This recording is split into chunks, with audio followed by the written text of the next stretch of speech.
When I do like audio stuff with Discord in my phone, there are like issues, but we'll see how it goes. I mean, there's always one person with issues on Discord, so it's pretty weird that it became the ubiquitous thing. It's strictly better than, like, I don't know, Skype, I guess. Yeah. Yeah. It's better than Skype and it's better than Slack. Yeah, and those are both things that people use at like jobs, and then gamers were like, wow, that's cool. And now we have Discord. They did it. We did it. We video gamed. We're gaming so hard right now. Yeah.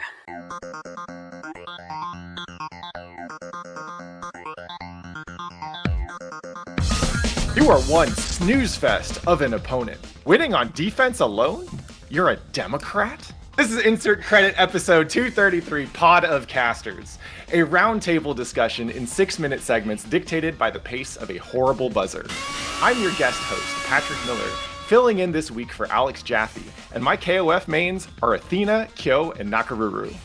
Oh man, okay, I'm Brandon Sheffield, and my KOF mains are Joe, Andy, and then some chaos element, like, I don't know, Yashiro, or Angel, or Melee, or somebody weird. Somebody weird. Hi, I'm Andrés Velasco y Coll, also known as nothingxs, and my KOF mains are Iori, Clark and Mai, and Iori, sometimes. Nice. And I'm Azurelore Korrigan. My KOF mains are King, always, Leona, usually, and Vanessa when I'm feeling saucy. Whew. Excellent taste from the whole panel. This week we're talking King of Fighters, SNK, the fighting game community, and their strange and wondrous history as it has intersected over the past 20 years with Insert Credit. We'll be breaking from the usual format, where instead of one question asker, the four of us will take turns this week introducing topics. In KOF, the joke is that everyone's team is one character you think is cool, one character you think is cute, and Iori Yagami. So I've asked everyone to prepare one cool topic, one cute topic, and one Iori Yagami topic. But before we do that, I actually want to ask a question specifically for Azurelore, though everyone should feel free to chime in here. And that's, we are here podcasting today because you specifically asked for this. So what prompted this particular topic and panel composition, and what is it about Insert Credit and KOF anyway? Oh no. Well, Andrés is what prompted this. We were having a discussion and looking back through Insert Credit history and just noticing how deeply entrenched it was with the site going back to the very beginning. And Andrés was like looking through the old forums, looking for conversations between people about King of Fighters.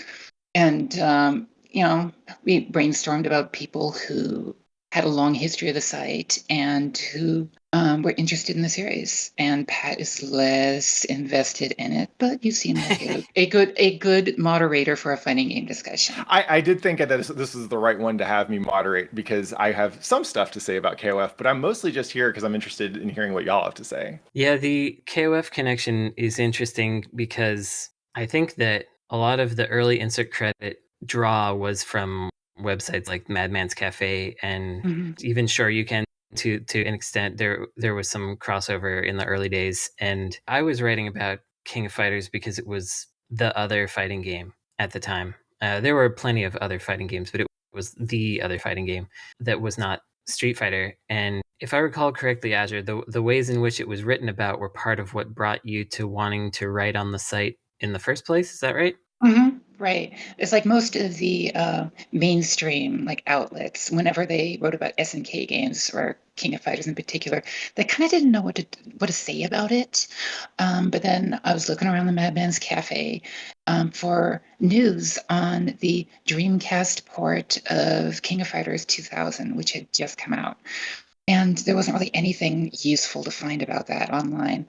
Then you posted a vanity link to your newish website, and I went to it and I said, oh, this is actually saying some useful things here, and I like the voice to this.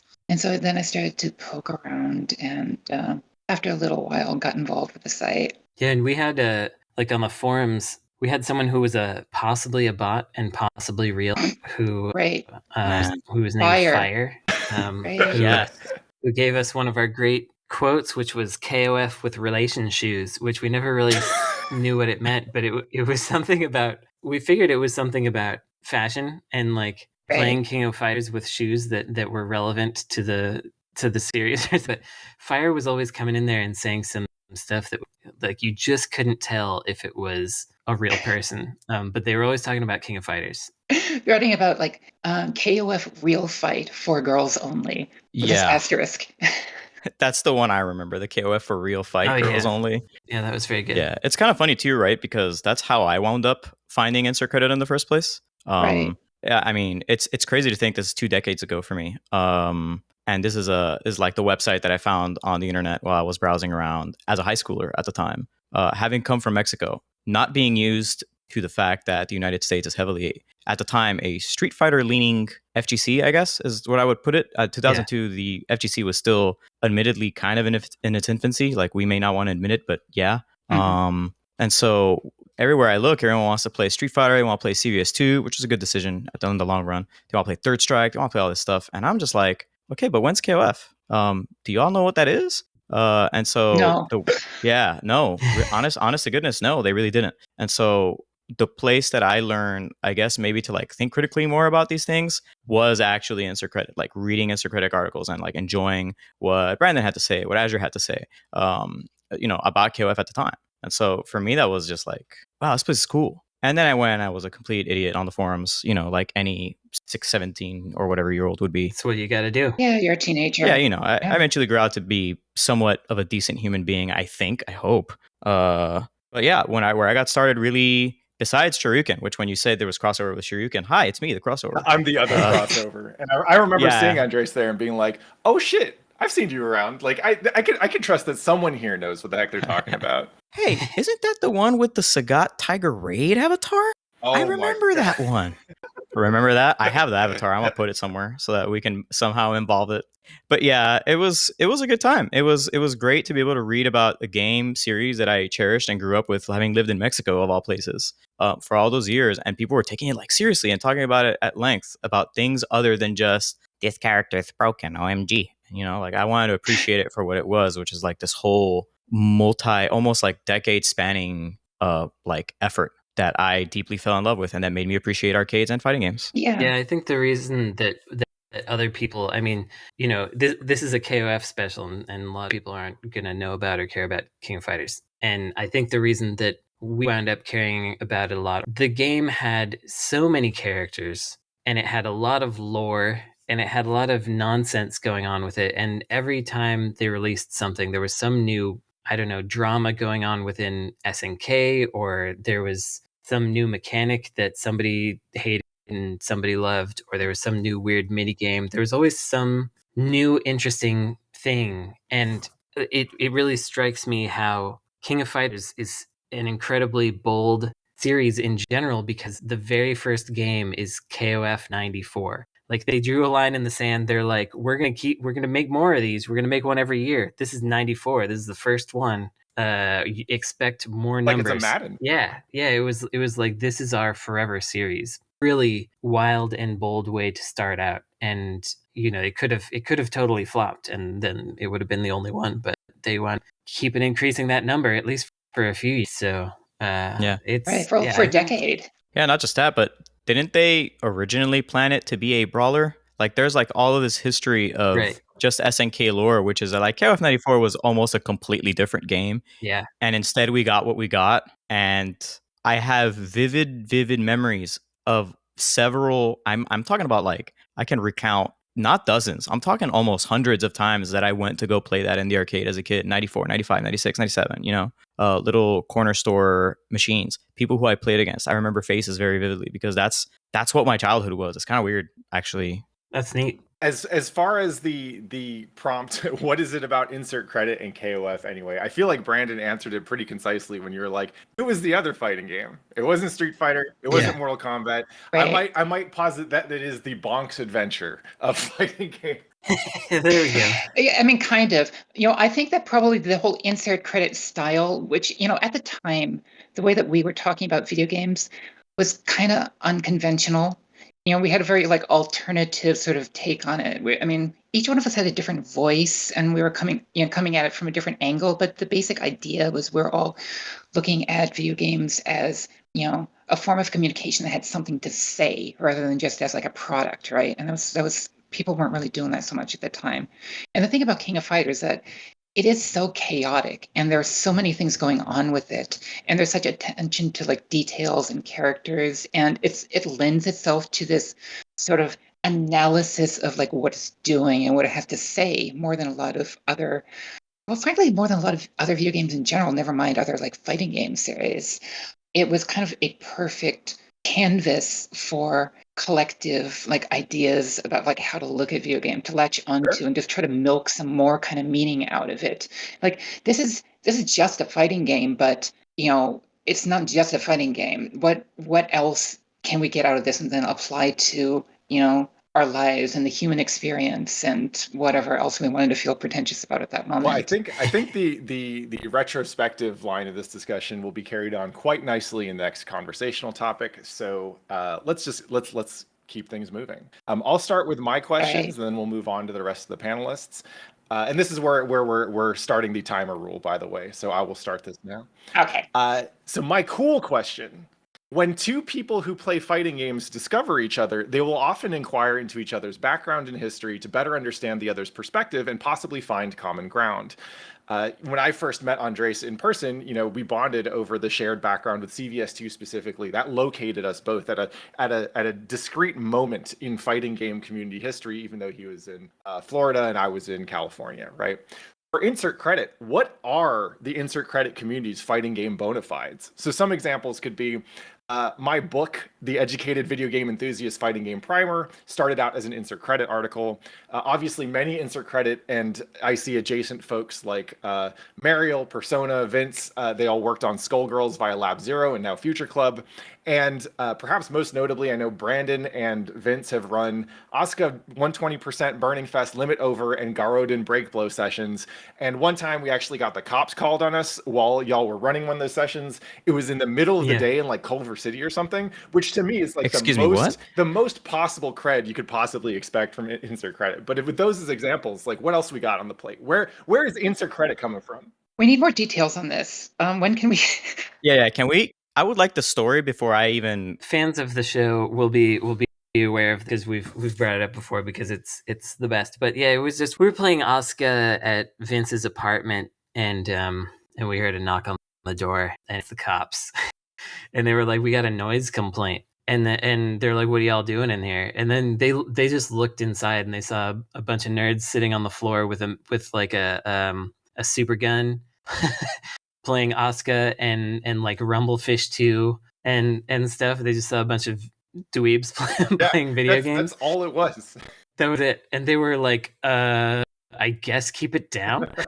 They left. Nah, hold on. There has to be more, right? Who threw down the money match? Who threw down the wallet for the money match? Someone did that. Just almost certainly.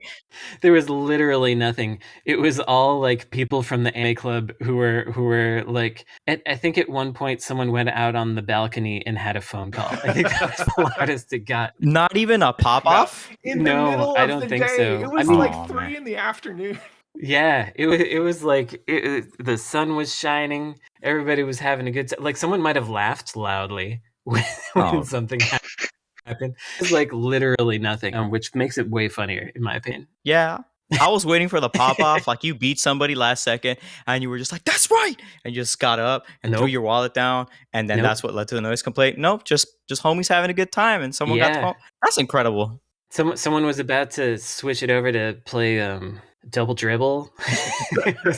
Oh man, I do want to point out that Brandon has been like the flag holder for Asuka 120% Burning Fest Limit Over specifically. Yes. Right. That is the version of the game that he goes to, that he evangelizes for, that he's the running the sesh for. And that's a game which is if I remember correctly, it was like an unauthorized update that was published. It wasn't published, right? It was just uploaded like after the studio had liquidated or something like that. It was a Dojin release, so it was a patch that you could buy at Comiket to apply to your Saturn game, which you're supposed to somehow be able to play. Like it was basically an update, an unofficial update from the official developers who also were in like Studio French Bread or wherever they were. I don't remember exactly. I think it was Studio French Bread, but and then it was out of circulation for quite a long time, we were playing burned versions of Vince's copy. And then eventually I was like, more people should be able to play this. And so he still had the zip file, although it wasn't zip, it was some other obscure compression service. Okay, so like a CDI or something. Like the LZA or whatever. Something like that. Yeah. So I commissioned someone named Ace Programmer to they had to figure out first how to unzip it. Second of all, what very obscure burning software was used to get it. And then from that they wound up getting the ISO patch that everybody uses today.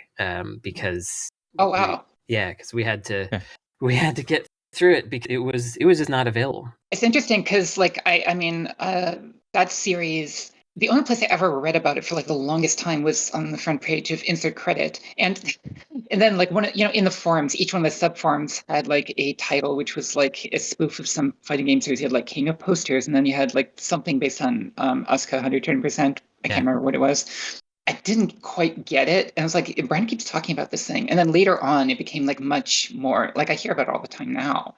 But I didn't realize that like you were the origin of like that being like out there. Couldn't help myself, goddarn. Love that game. But we didn't talk about our bona fides. We forgot, to do that. I think that is a bona fide, though, right? Like, that is, it's preservation. Yeah, I guess. Like, we would not have this version to play with if you hadn't wanted to play it so badly that you made this happen, right? Like, a lot of the like the important like history of like art is just because things got stolen and pirated. It's like we wouldn't have so many movies made before like 1920 if people hadn't like made illegitimate copies like Nosferatu. And Esper has a lot to say about that. I should get a little more into I don't know to what extent I've really talked about it on the show, but the finding of Samurai Shodown 5 Perfect. I think I talked about it some, but that's a game that was lost, that was on Loc Test in Japan, in Osaka for 4 hours before it got pulled, and there were only 4 blurry screenshots of it photos of it actually in the world. And I think everyone's heard most of that story, but when I met the director of that game, I asked if he still had it anywhere, like whatever game it was, because I didn't know what it was. I just knew that it was Samurai Shodown 5 with a red V. And he was like, let me check. And then he got back to us a few days later saying that one of his people had it on an old hard drive. He was pretty sure. And then like a few days after and he was like, but I don't know if I'm allowed to share this. And so I got official. That was my best timer impression. Oh, okay. I gotta wrap it up. Yeah. But anyway, he wound up having it and sent us a photo of him playing it on emulator with a Saturn pad. I was like, this is legit. And then we wound up getting it and localizing it and putting it out for all people to see in the year 2020, which is awesome. Pretty wild. Brandon has written so much text on official SNK releases the last few years. Yeah. All right. We'll move on to the next question. It is my Iori Yagami question. Y'all knew this one was coming.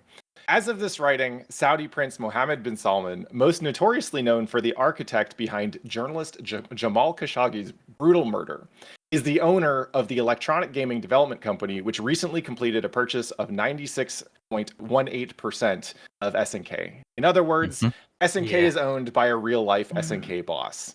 We actually broke some of this news of the final purchase while researching for the show. It was kind of wild. Yeah, you did that. How does this relationship affect your relationship to and engagement with SNK's games, particularly KOF 15? Ouch. Well, for me, it's not great. Yeah, for me, it has ruined a relationship that I spent 20 years building. Like, we talked about how I was working on writing about SNK stuff since the early days, like 2001 or whatever. And it's because of that writing that people that are at SNK moved to Japan and joined SNK. And so because of those connections, I wound up slowly building up my relationship with SNK proper over time to where I wound up working on several of their games. And now I can't work with them and don't feel like I can spend money on their games because it goes back to someone who's like committing genocide in Yemen. And so like I haven't purchased King of Fighters 15. I'm waiting for it to go on sale used somewhere so that they don't get so I'm not supporting that with my money. But man, it sucks. I would really like to be able to do things with SNK still, but I can't. So that's where I am. Yeah, it's like a weird ambivalence. It's like, because I mean, he's like been investing in a lot of companies recently. He's got a bit of Capcom here, a bit of like EA there, but SNK he owns like most of. Nexon too. He's got his hands in a lot of cookie jars. It's kind of scary. But there does seem to be something distinctly personal about buying as much as presumably you could get, right? Like to me, I don't look at it investing in the entirety of SNK and think, oh, this is a brilliant investment. I think he's probably a fan. Right. No. Yeah, he's got to like SNK. I'm sure that's what's good. He played SNK games when he was young and likes it. Yeah. Like, I don't think anybody sane would look at SNK and say, you know what, I'm going to make a bunch of money out of this. Yeah. I have a weird parallel to this, and Pat knows about this, that I was really big into Captain Tsubasa, like a gacha game, for a hot minute because that was a series I grew up with. I know it's a little bit of a tangent, but... That's what this podcast is about. Don't worry about it. Yeah, let's go for it. It's all tangents. I'm big on Captain Tsubasa, like the anime, well, the manga, the anime, whatever. And it turns out that the other place, like these two interests that both are very, very popular, both Captain Tsubasa and the King of Fighters, they're also very popular in the Middle East, like hilariously, excessively popular. And so a lot of the people that were spending hilarious amounts of money on Captain Tsubasa Dream Team, almost all of the big whales were from the region. Like, to the fact that I would be streaming that game, and a player would think of nothing of swinging by and dropping $80 to tell me to pull on the banner right now so that he could entertain himself. And this was common. This was like a thing that happened with alarming regularity. And I didn't think of it much at the time because, I don't know, like there are some like parts of politics that I did not, I guess I had like a blind spot to. And the more I thought about it, the more I was like,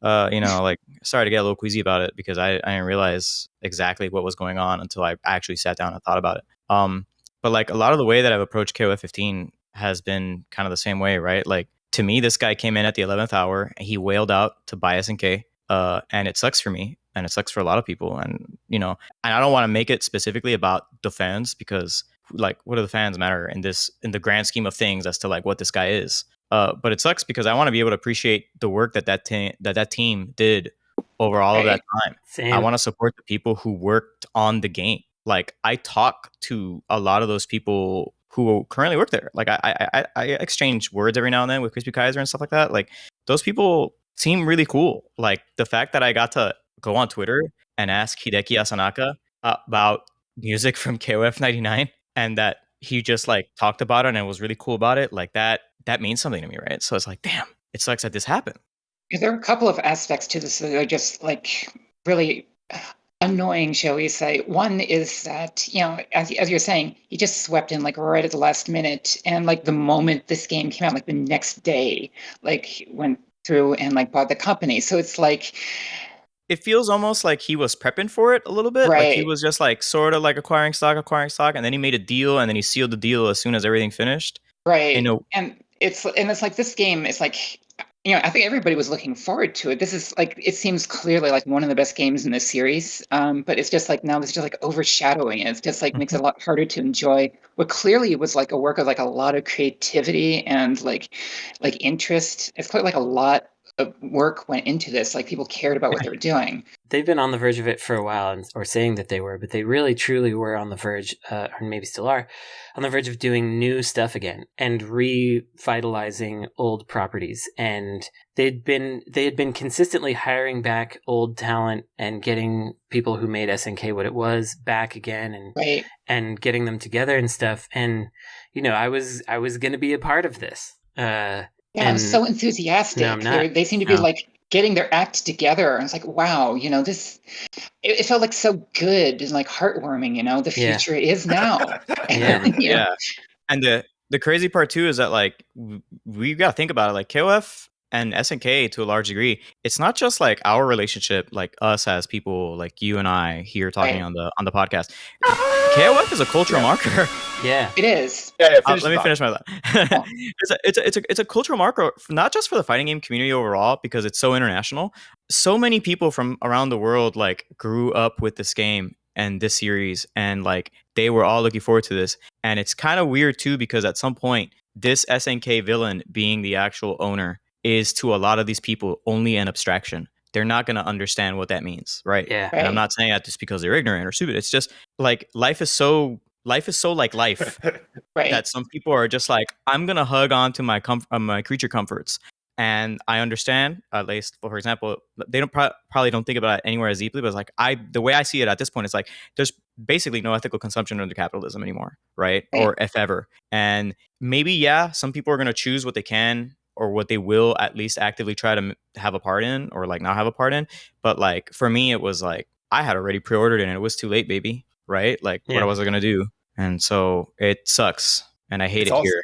I don't know if there's time to like fit Go this for in it. before the buzzer or whatever. Went off a minute ago. That was me. The yelling. buzzer buzzed. Go for it. This one's worth spending a little bit. Go for it. Okay, kind of coming at this from a weird angle here, but the King of Fighters is, I don't know how else to say it, but it's a very queer series. And it's a lot of it isn't like explicit, but some of it is, and it seems Absolutely. like it gets more and more explicit as years go on.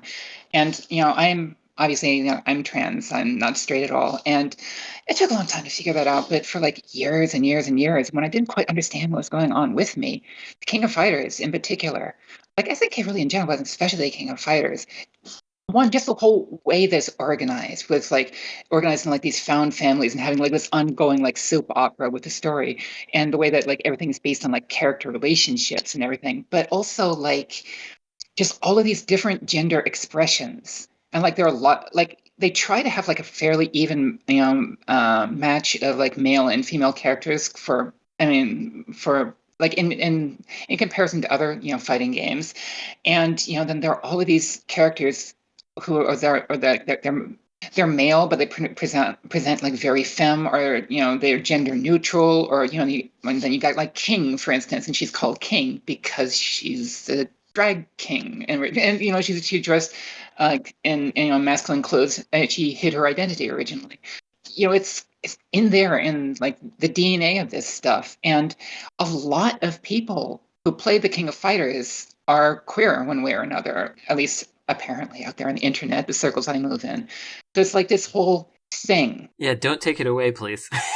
Right. Actually, and then you look at this dude and the way that they treat homosexuals over there, and like this is a really weird match, right?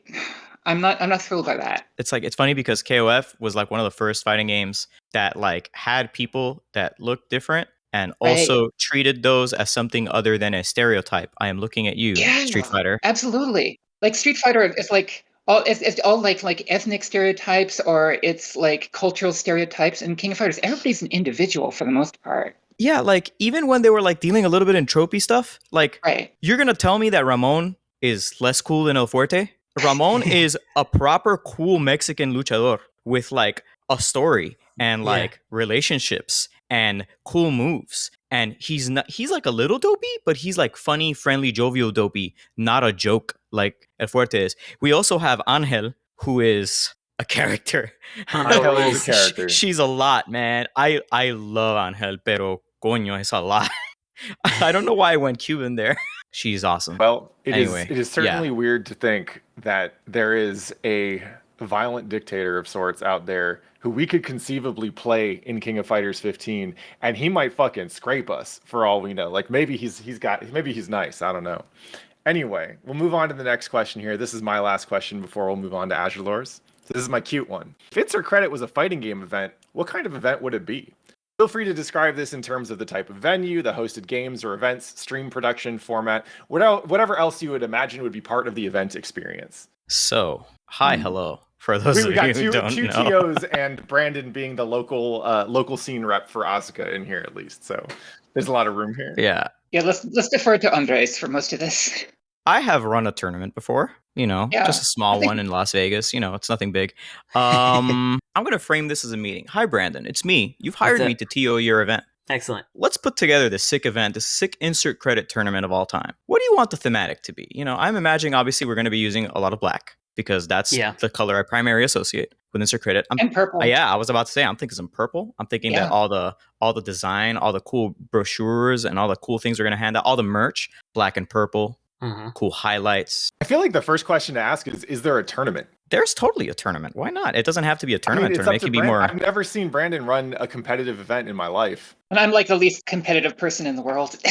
I think tournaments are cool, but it would be nice to also have stuff where there's no stakes and people can play around. Like an art table where like... Yeah, so I was thinking it could take place in a parking lot. I'm into it. I already like where this is going. There's like an art table under a tent, and we got generators set up, and there's like music playing and you can just, like sort of hear the game over the music. Okay, this is a good atmosphere. I'm already into this. Yeah, I wanted to have like a hangout vibe and make it incredibly clear that everyone is invited. Like all kinds of people are invited. I don't know how we're going to make money on this. Brandon, we can run this for you at Game Center like 2 weekends from now. I'm telling you. The moment you said parking lot, I was like, oh, okay, cool. Totally let's do it. Yeah, this is happening. What are the chances the cops are going to get called? If it's at the parking lot, I'm thinking pretty low, but... As long as we're shooting for the stars, we could get a permit.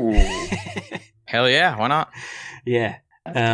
So then if Mike Watson could get a permit, we can get a permit. And then we can have a permit to have like booze on the site, but we have to make sure that everyone's over 21 then. So maybe, I don't know, it depends on if we really let's be honest. Is anyone under 30 coming to an insert credit event? You run this on a web forum, brother. I don't... People that listen to the podcast are young sometimes.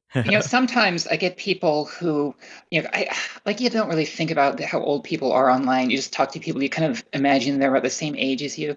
And then they find out who I am and they're just like, oh, I was reading your stuff when I was, in middle school. I'm like, oh. Why are you calling me out right now? But people that were reading our stuff in middle school are like 30 or 35. Oh, well. Could we not remind me of that? So that's why are you doing this right now? It's not that young, but there are definitely people that listen to this show that are under 20. So I mean, good for them. So we could have an alcohol zone and a non-alcohol zone. Here's my proposal, Brandon. Okay, mystery game, but not tournament. Just mystery game roulette. Just a bunch of setups where I love it. The game always changes, and it's always like it's a curated experience of fighting games that we all enjoy. Wait, but I also want there to be a tournament that makes no sense. Games are randomly worth more points and fewer points. The whole experience of getting into the tournament would be somewhat random and enjoyable. So you might wind up with Total Scrub against Daigo. Daigo's coming. And so it's like that undermines like part of like the aggressive competitive element and like forces people to just kind of appreciate what was going on in the moment. Yeah, it's all chaos. Why not an auction then? Auctions are fun. Ooh. Make people buy their way in. Yeah. Auction tournaments are good. That's a thing we do. As long as there's a very low spend cap, so that it's not, I don't want people to go whale on this like we were talking about with Captain Tsubasa. Well, so normally it's fine if they whale on it as long as we put the money towards something cool. If you want to do that, like that's a way to curb that. Okay, so it supports Punks with Lunch. Hey, there we go. The mutual aid group in Oakland over here. That sounds good. Works for me. Fuck NFTs T-shirt, by the way, if that's still on. That's right. I like that. Yeah. Okay, what time of day is it there? Because somebody with a complexion like mine, I'm not going to be able to stand out in the sun. Evening. We have tents though. It's evening, and there will be tents. But no, I'm thinking nighttime because nighttime when it's warm, summer nighttime, and it gives more of the insert credit vibe because it's all dark colors and everything. Absolutely, That's true. Right. I like that. I'm totally goth. And Brandon has his whole dark chain. Whatever your thing is called. Brandon, what are we eating at this event? I realize you don't really like food, but we got to get people something. Oh, yeah. Well, most of us are vegetarians. Yeah, so we're gonna have. It have to be vegetarian cuisine and just force everybody into it. Mm-hmm. Ooh, I don't know about all that. Sorry, I'm tapping out. Okay, well, thanks for helping with the rest of it, and now we're gonna do like vegan tacos. And, please. Yeah. That's specifically to offend Andrés. Actually, you know what? No, you know what? I will still somehow sneak a taco truck that will be parked right outside of the venue that will just have tacos. Well, it could just be, so there's this place near my house called Taco Sinaloa, which has... Ooh, I know about it. Yeah, everybody loves their, like, lengua and whatever else, but they also have a full vegan menu. So we could just cater to both. It's fine. It works out for me. Brandon, this event is entirely doable. I think we could throw this together like actually pretty soon. I need you to come out to Game Center someday. Let's do it. All right. So that's it for my 3 questions, but we have Azurelore up next. You can ask your questions in whatever order you choose. Yes, all right. I'm going to start with cute, then go to cool, and then go to Yagami. Cool. Cute. So, if you were gone and for legal reasons were considered persona non grata for 20 years, then one day you chose to secretly creep back into your life and say into credit without anyone noticing, how would you disguise yourself? And what name would you choose? King of Dinosaurs. This is the cute question. King of Dinosaurs. Incredible. I like it. How would you disguise yourself? I would put a dinosaur on my head. And the main reason I'm offering this is because when I saw this question, I looked up to see if that was a KOF reference I recognized, and this is almost the gap between Tizok in Garo and then King of Dinosaurs showing up. Are you sure, my friend? Because the King of Fighters 11. I may have wait, was it Dinosaur in 11? Griffin Mask. Tizok was in it. Oh yeah. I thought it was pronounced Chizok. It's Tizok. It's Tizok. Okay. Yeah, well, Tizok. Consider me educated. Well, this is specifically a reference to a certain unnameable, impossible character who will never be in a King of Fighters game. Is it possible that he has 4 digits in his name? He's got no digits in his name because he doesn't have a name. He doesn't exist. Oh, not anymore. You're right. Okay, understandable. Have a great day. I feel like we should explain this for the kids at home, shall we? For the vast majority of our listeners who probably don't know that much about KF, right? This is a K9999, aka nameless reference. Yeah, this is a reference to everybody's favorite King of Fighters game. You know, the world beloved King of Fighters 2001. So I actually like K49 as I believe he's known, who was, people thought that he was too much like a clone of basically multiple characters from Akira, the anime. He's basically Tetsuo, and he's like his moves are copied from like Tetsuo's like animations in the movie. He has Tetsuo's voice actor. Nice. And he has dialogue which is directly quoted from the movie. I mean, I love it. He's not a reference. That's just Tetsuo.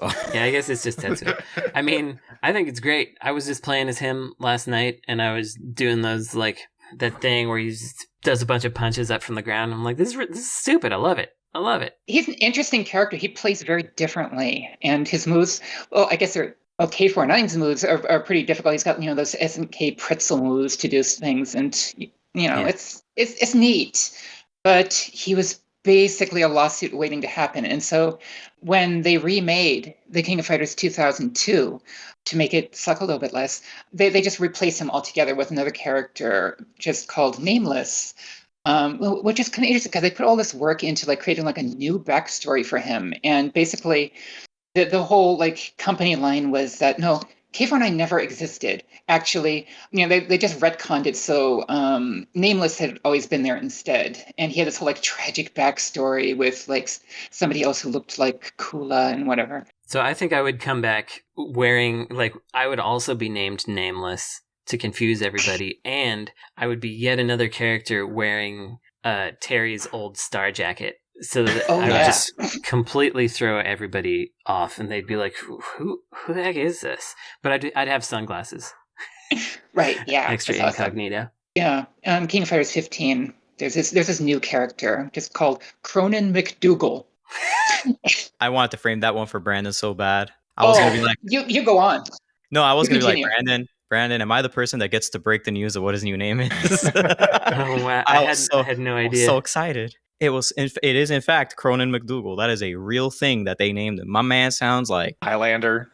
He sounds like a Highlander. Yeah, absolutely. They had him grow his hair out a little bit. They gave him Bono glasses, and they changed his biological arm for a completely like technological one. But other than that, he's the exact same character, and he's meant to be the same character. And in the dialogue, there's like all of these references to like Angel's like, so what are you calling yourself these days? Goodness. Yeah, like they decided to own it a little bit more instead of like the whole completely sweeping it on the rug, which honestly, I appreciate it. I think Cronin's kind of cool. But Cronin McDougal is just next level. I love it so much. What's your name? Yeah. My name is Cronin McDougal. With a name like that, I think you can guarantee that you are only ever going to say this motherfucker's name in totality, right? Yeah. You not call him Cronin. Do not call him McDougal. No McD. None of this. It's Cronin McDoodle. Excuse me, Cronin Cronin McDougal. McDoodle is even funnier. Like this is going on your Starbucks cups. This is what this is your DoorDash name. Incredible. All that stuff. And it's like his Nest's gauntlet is all like worn and weathered and broken down, and it's like it's clear that he's been like living on the lam for like years and hasn't been able to take care of himself and working under like false names. But this is what he's calling himself now, and it's just amazing. I love it. It's His tough, name still starts with a K. It's good. And what else I love about it is that like the SNK when he first released it, they were just like with a straight face or just like brand new participant or challenger, just treating him as a character who'd never been there before. But it's like you're so clearly the same dude. He's just wearing sunglasses and he's grown his hair out. I love it. Incredible. I'm gonna sneak in an answer now that nobody can press me for answers. I would just show up as Angel, like There you go. identical to Angel. I will just be Angel. Fuck it. Do those little Tora horns. Just like point at people. Yeah, there you go. Just to answer my own question here, I would go as Magenta von Ferguson. That's like magenta with 2 E's. Incredible. And I would have deep red hair. I'd be wearing jodhpurs, the pants that kind of bulge out at the thighs, and a frilly jacket. Nice. Makes sense. Otherwise, I just look exactly like myself. Magenta with 2 E's is extra red. Yeah, Magenta von Ferguson. I have to confess that when you introduced KOF 2001 as the one the world loved, but you didn't say 2001, my brain did the stupid math hint meme and was like, oh, 1998. Yeah, KOF 98. Great. Excellent. Yep. All right, Azure, you want to take us on question 2? All right, this is the cool question. In our different ways, we've all been following King of Fighters pretty closely for decades, 20 years and more. My question is, why? Most things in life, most video games aren't as interesting as all that. What does KOF say to you personally to hold your attention for so long? I like doing hyper hops. Yeah. I know that's the smallest brain monkey answer. KOF's about movement. Right. So I'm gonna get into like some nitty gritty. Please. Haha, I love KOF kind of crap. Yeah. There's something about the way that you can move in KOF that is immensely satisfying and that no other fighting game offers. Pat knows what this is about because he also plays K-Groove, so he understands the feeling of Unga that I am talking about. I want to short hop at people and I want them to be terrified of it. I want to go into the air, but not too much. I want to go to the air just enough for you to think it's a problem and then smack you with like a jumping fierce punch into your face, into your noggin, and then do bad things to you as a result. Like those are all very, very cool feelings about how you play a KOF versus like the expressiveness of movement in like another game. Other fighting games solve that by having like instant air dashes or just air dashes in general, right? Like an anime game would do that, or Marvel, Multi Blood, stuff like that. That's how they handle that. KOF handles it by having 4 different jumps, and they're all useful in their own way. You can run. That's like the first game I think that really committed to doing running instead of dashing. Right. Like dashes in Street Fighter when they finally put them in felt so clunky. You did like this big hop forward or whatever. And wasn't it like the same first place you also had rolls? Yeah, KOF had rolls. It's like, oh man, I'm in trouble. I'm just going to roll on out of here. Before that, Right. You could just step out of the way of fireballs. Hey, you chucked the fireball at me? Well, that's unfortunate. I'm just going to step into the background. That's a lovely fireball you chucked at me. God bless America. Anyways, I'm going to punch you now, right? Like, those are all little things at KOF. KOF has always loved movement. And sometimes the movement's by accident. Sometimes Iori does a backdash, inputs his back B special in the air, which makes him stick out his leg kind of backwards at a funny angle. But when he does that while dashing backwards, he flies across the screen away from you. And so he has the best backdash in the game by accident. Such a good accident, in fact, that they've kept that ever since. You're gonna have to show me that. I didn't know about that. Yeah, backstep B. He just, instead of, try doing like a dash and then do a dash, hold the back and then press the light kick button. And instead of doing this tiny little dash, you will just all the way far. You'll just fly. So Cool. all that movement, that's the reason I play, or that's the reason I want to play KOF. Obviously, I have a lot of love for KOF. I have a lot of love for the story, which some people think that's weird. Whatever. You're not me. You don't live my life. I like those characters. I follow those characters forever. I think a lot of them are super cool. I love Terry. I love Iori. I love Clark. I love I love Angel. I love K49, even though I won't admit it to certain friends because I think he's kind of dorky. I like K is awesome. Maxima's cool. That whole dynamic between them and the Akari Warriors is like the coolest thing that they ever did. Absolutely. Hydern's really dope. And like, I wish they put Hydern in more games. So thankfully they put him in this one. All those characters are super cool. I think that whole world is so neat and it's like well even when it's at its goofiest, it's so cool and it feels alive to some extent. Me loving that allowed me to then appreciate the finer details of the game itself, such as I now know why I love this game over the other ones. It's like in this game, I feel like I can move freely. And in all the other games, it feels like I've got my legs stuck in mud. Yeah, it's so weird going back to like just a more traditional, one-on-one versus fighter. And just like the characters pretty much just stand in place and punch each other. And it's like, what's going on here? Why can't I get out of the way of this or do anything? It feels so limited compared to KOF. It's like why I called out Pat specifically there at the start, because Pat knows exactly what I'm talking about. When you try to play C-Groove after you've been playing K-Groove for a couple weeks, hey, how's that roll cancel looking? It looks pretty cool, huh? Hey, how you like that lack of running? My favorite thing about what you've described is that it also describes Smash Brothers. Right? Oh my God, yeah. Smash Rude. Brothers is so well, much of movement. course. Rude. Smash Brothers is directly inspired by Yeah. King of Fighters 95. So Ain't that some stuff? yeah. When Sakurai started giving that presentation about Terry, Oh God, that was great. I will tell you right now, I cried 4 times. Aw. On my bed, I was sitting. He introduces it. I start bawling. I see Terry pick it up. I'm crying. It's just tears, full on tears. He Aww. explains how he loved the game, full on tears. He's showing all the cool things about all the characters and all the little details, more tears. He lets everybody know that the soundtrack's coming. I was bawling. I was just... Yeah, he was just nerding out the whole time. I have never seen Sakurai more excited about anything in his life. Sakurai, hit me up. We playing KOF, baby.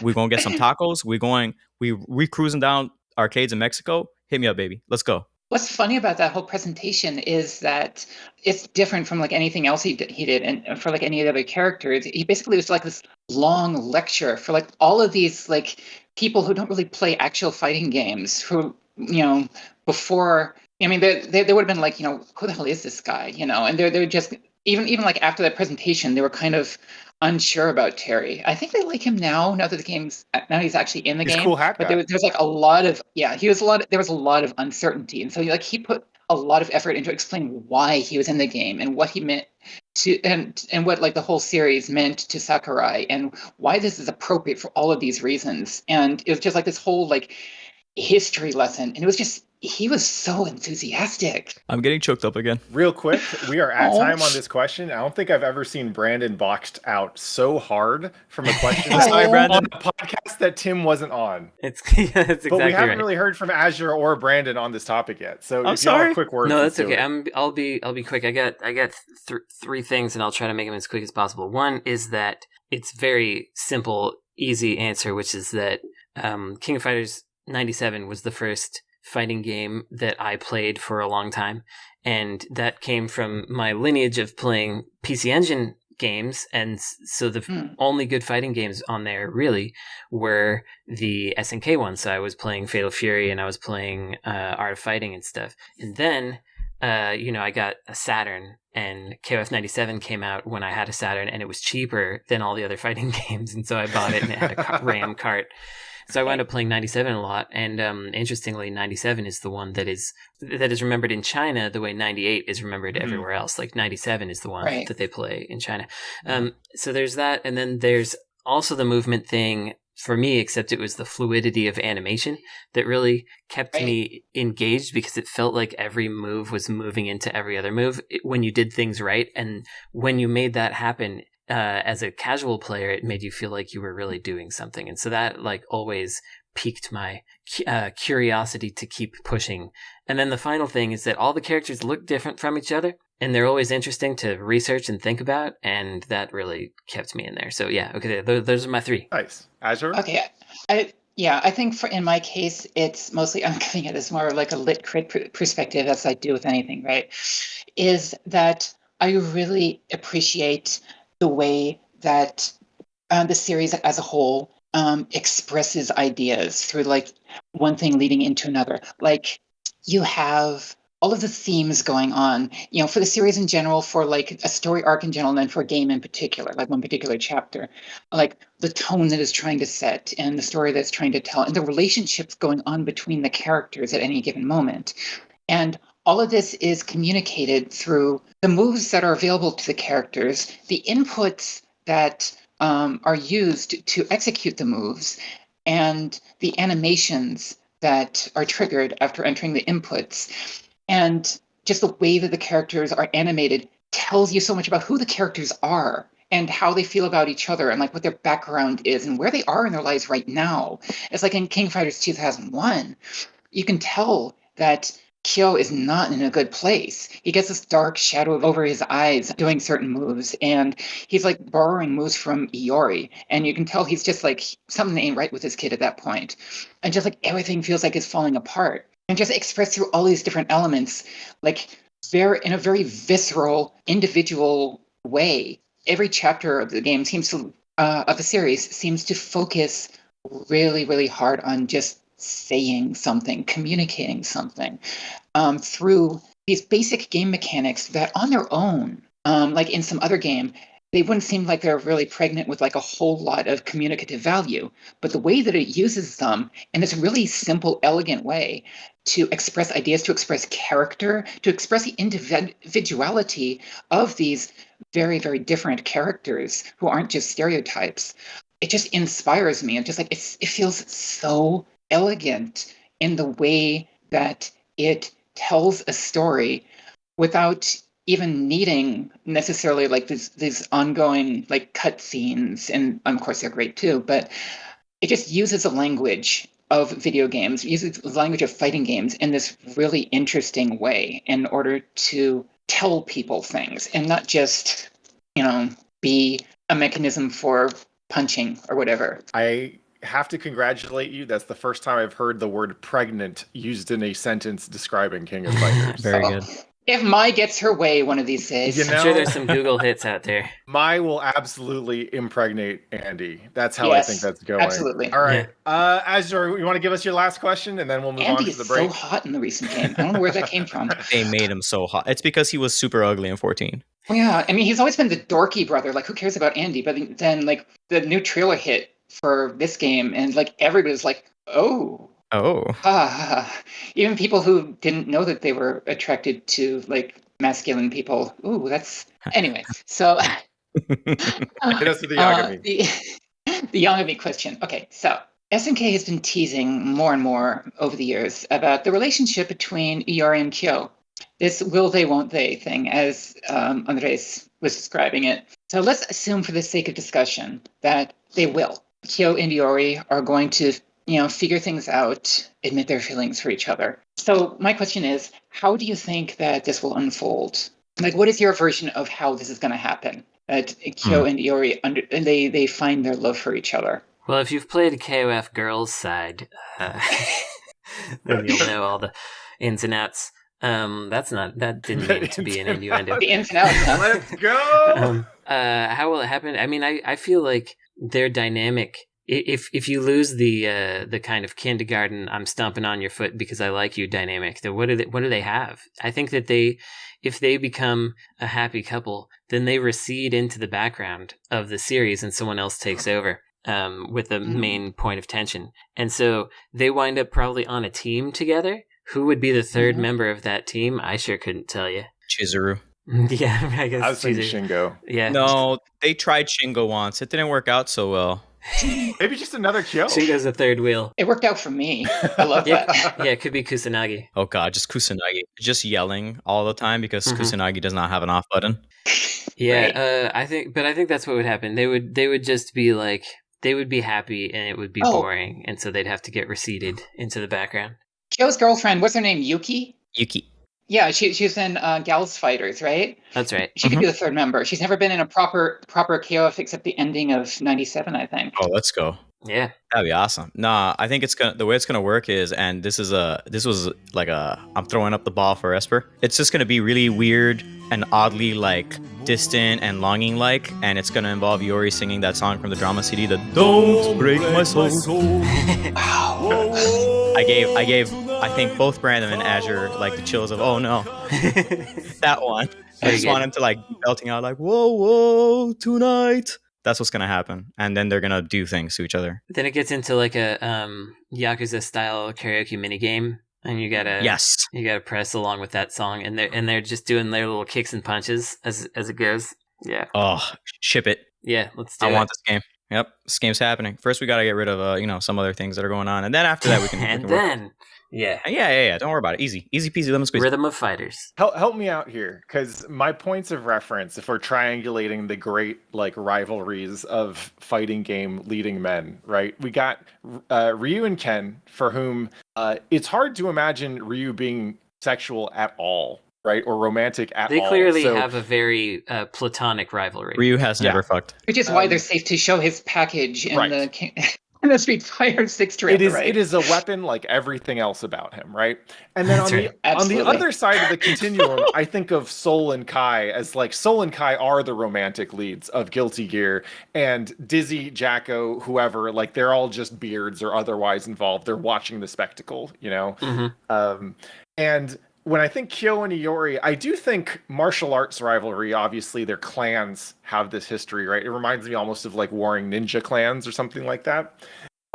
There's obviously a flair to it, a heat, if you will, some fire. I couldn't resist. God damn it. But I actually don't know where you read kind of the tone, right? Because there's a lot of edginess in there that isn't in Ryu and Ken and is kind of just convenient for Soul and Kai, but for Kyo and Iori, I don't know how much of that edge or that expressed hatred is real. I feel like a lot of it has diminished over the years. Where it became really interesting was the transition from 97 to 99, after they collaborated in order to take down Orochi, but then Kyo disappeared, and Iori went nuts trying to find Kyo. Yeah, he straight up goes looking for him. Yeah, I mean, ostensibly to kill him, but that's kind of like the way that he says hello these days. He's just he's Kyo on the street, just I'm going to kill you, and Kyo's yeah, hi, Iori. He was yeah, thanks, I missed you too, buddy. Same time next week.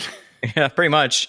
Yeah, Iori's tsundere. A little bit, yeah. Nah, I think it's actually kind of interesting. So, Pat, if you need to know and you need to understand why everyone's understood, go look up the 2001 Kyo and Iori intro. It doesn't have to be right now, but you'll understand. Those boys are close. Gotcha. So do we think they're settling down, finding a nice apartment somewhere? What is the end game for these two? Nah, absolutely not. It's gonna be on and off caustic relationship probably. Yeah, Kyo's gonna live with his girlfriend. Iori's going to continue having a rundown apartment where he owns exactly two things and is haunted by his what is it, lesbian ghost moms? Yeah, right. And occasionally he'll shut them up long enough that Kyo and Iori are going to have a fight. They're going to get jumped by random people at a bar, and they're going to turn around and fight the people at the bar because they dared interrupt their fight. And they're going to get some drinks, and they're going to go to Iori's apartment. Things will happen, and then the next day they'll fight again. Yeah, that's kind of an extension of the dynamic that they've got so far. Where this at this point, they're not really out to kill each other really so much anymore, but they just they're all still drawn to each other anyway, and they don't know why, because they don't think that they like each other. All right, nice. I feel like we got somewhere with that one, so thank you for asking. Nice. I guess we'll be right back after a quick break.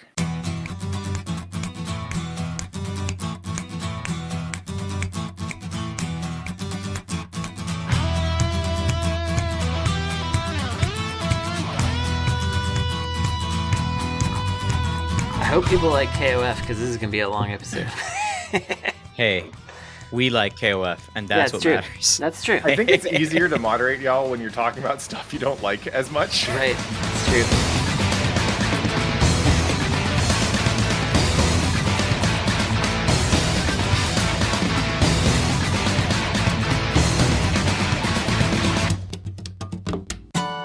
Welcome back to Insert Credit Pod of Casters. I'm Patrick Miller, here with Andrés Coll, Azurelore Korrigan, and Brandon Sheffield.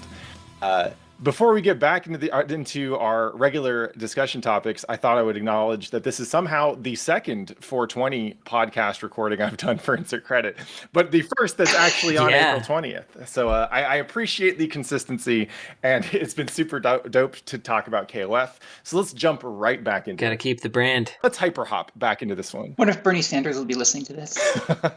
I hope Bernie plays KOF. That'd be tight as fuck. He's a fan. Andrés, you want to take us through your questions? Sure. I'll start with the cool question. I want to know, and this is more, I guess, about SNK itself. What do you think that this iteration of SNK is the most successful it's been since the 90s? Ooh, good question. I mean, I think they might be about to be.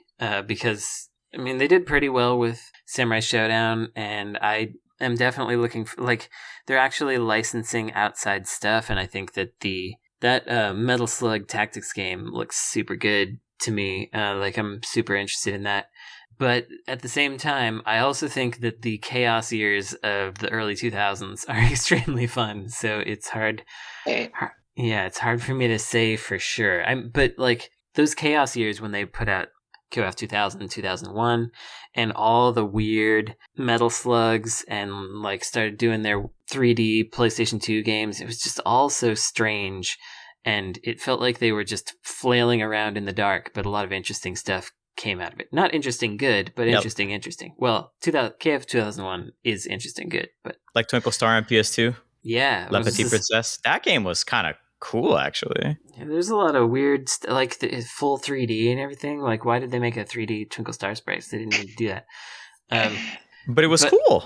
It was cool, but I think that probably this is the most successful successful in terms of execution and money gathering that they've been since the 90s. Yeah, this might not be exactly precise, but when I hear SNK in the 90s, I overlap a little bit, and I basically take that until like the end of the original SNK, like, and through like as far as KOF is concerned, 2000, but like before like alias, before Playmore, up until the point where they were pretty much just dissolved by Aruse. I mean, that gets into the early 2000s. Then it's like everything after that, I think, is like the 2000s, like a whole Playmore, and then SNK Playmore, and SNK Neo Geo USA Consumer Corporation, and all of that. Well, you also had the Neo Geo Pocket in the early 2000s. I mean, it came out originally. It came out in 99. Yeah, but all the games came out in the early 2000s. I mean, it's like technically, but then it was like discontinued like 2001. So it's like it doesn't feel like the 2000s. It's like the very end, as I say in the UK, the fag end of the 1990s. I feel like they shouldn't say that. I know they're talking about cigarettes, but I just don't like it. Oof. I just don't like it. I feel like I have privilege, so. Yeah, that's fair. Sticking with my guns, not liking it. I still don't right like on. it. I appreciate that. It's kind of wild too, right? Because it is kind of strange, like seeing, like, if you remember the times of like Aruse broke SNK up and just bankrupted them, and then you remember what it was like to be an SNK fan in the early thousands, where it was like chaotic. Oh, it was chaotic, and also you were worried the entire time because you didn't know if it was all going to hold together. And they managed to hold it together all the way until the Atomus Wave, and then through the Atomus Wave. Yeah. And then after the Atomus Wave, you're like, oh my God, are they going to be able to release 12? Then you see 12 and you're like, there's no chance they make 13. And then they made 13, and you're just like, how are they alive? Yeah, where are they? Who is this? And they stopped making games for like 5 years and just like, well, what happened to them? Yeah, and then suddenly here's this weird 3D version of KOF called KOF 14, and I was like, excuse me, what? Yeah. And at first it looked like crap, but then it kept on looking better and better and better. Well, so it was built on their Android engine originally. Really, it was on Android? That explains so much. That explains so much. It does. Then they hired one person to do shaders, and then that's why it looked better. Oh my God. Yeah, so that's why. But they abandoned that once they got to 15 because they knew that everybody knew that they weren't supposed to be doing, or shouldn't be doing that, but that's what they did. So. That is the best story I have ever heard. Thank you so much. I very much appreciate that. That's amazing. That's not common knowledge, but SNK is never going to work with me again. So. You don't know that. Well, you don't know that. SNK has been making the weirdest hardware decisions for like as long as I've been following them closely. Oh yeah, and that just like fits right into the whole. What the hell is this? Isn't that so crazy though? Like they spent all this time making like all these like frankly deranged hardware decisions for then 15 to launch on Steam, Epic Games Store, PS4, and PS5, and Xbox Series X and S. Like they were just like, you know what? We hear you, and we know all of these things. And they got rollback.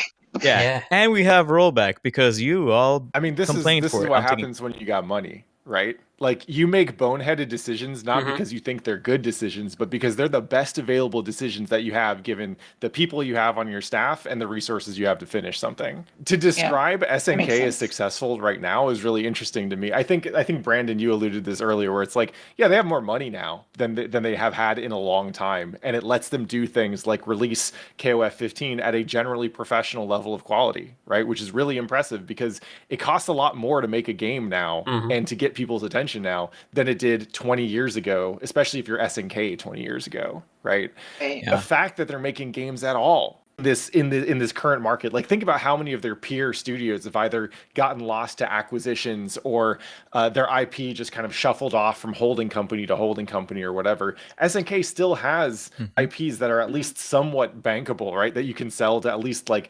middle-aged fucks like us. Ow. That is impressive. But they're also like I look at where they're at and I'm like, cool, they got a shot to keep going. How much longer do we think they're going to stick around? How much longer can they get away with this when games are only going to get more expensive to make from here on out? It really all depends on whether they can make new stuff. They got to make new games. So, like, Right.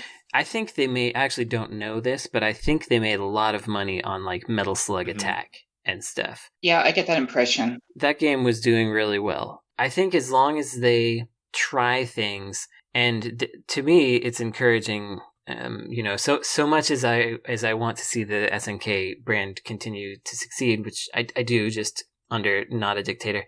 I think them having someone do third party a Metal Slug Tactics game is a good sign of things that they could be like. They could go a Sega direction where they have other people relaunching their IP, and then they can do new stuff with it, and then maybe from there they can start actually making new stuff that actually feels like SNK.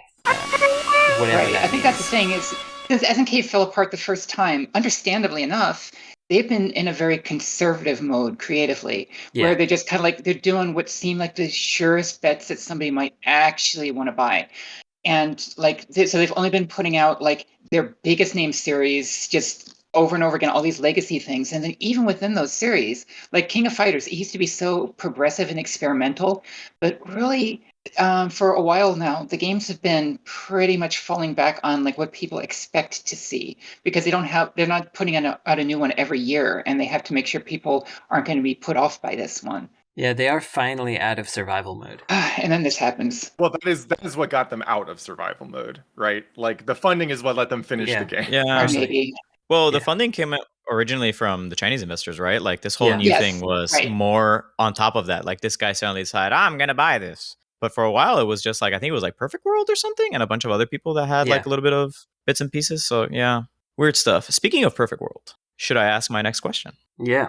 Please. So, in a perfect world where an SNK villain is not the owner of SNK, what classic game series do you want to see now that we were talking about IPs? So, good point. My cue question is, what classic game series do you want to see come back, and who, or if you want to see it like leased out, who would you want to see it leased out to?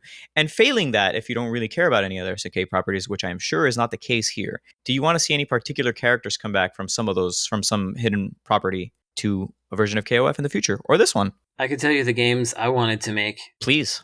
I want to make a new Shock Troopers Oh, because I yes. like. I mean, Yep. it's Makes sense. that's Saurus, but I want to make a new Shock Troopers. I love a top-down scrolling action shooter Contra style with a roll button. I love that roll button, and I would put cover in it so that you can lean behind things and roll out of cover and shoot and roll back in, stuff like that. I want to play your game. Yeah, thanks. Me too.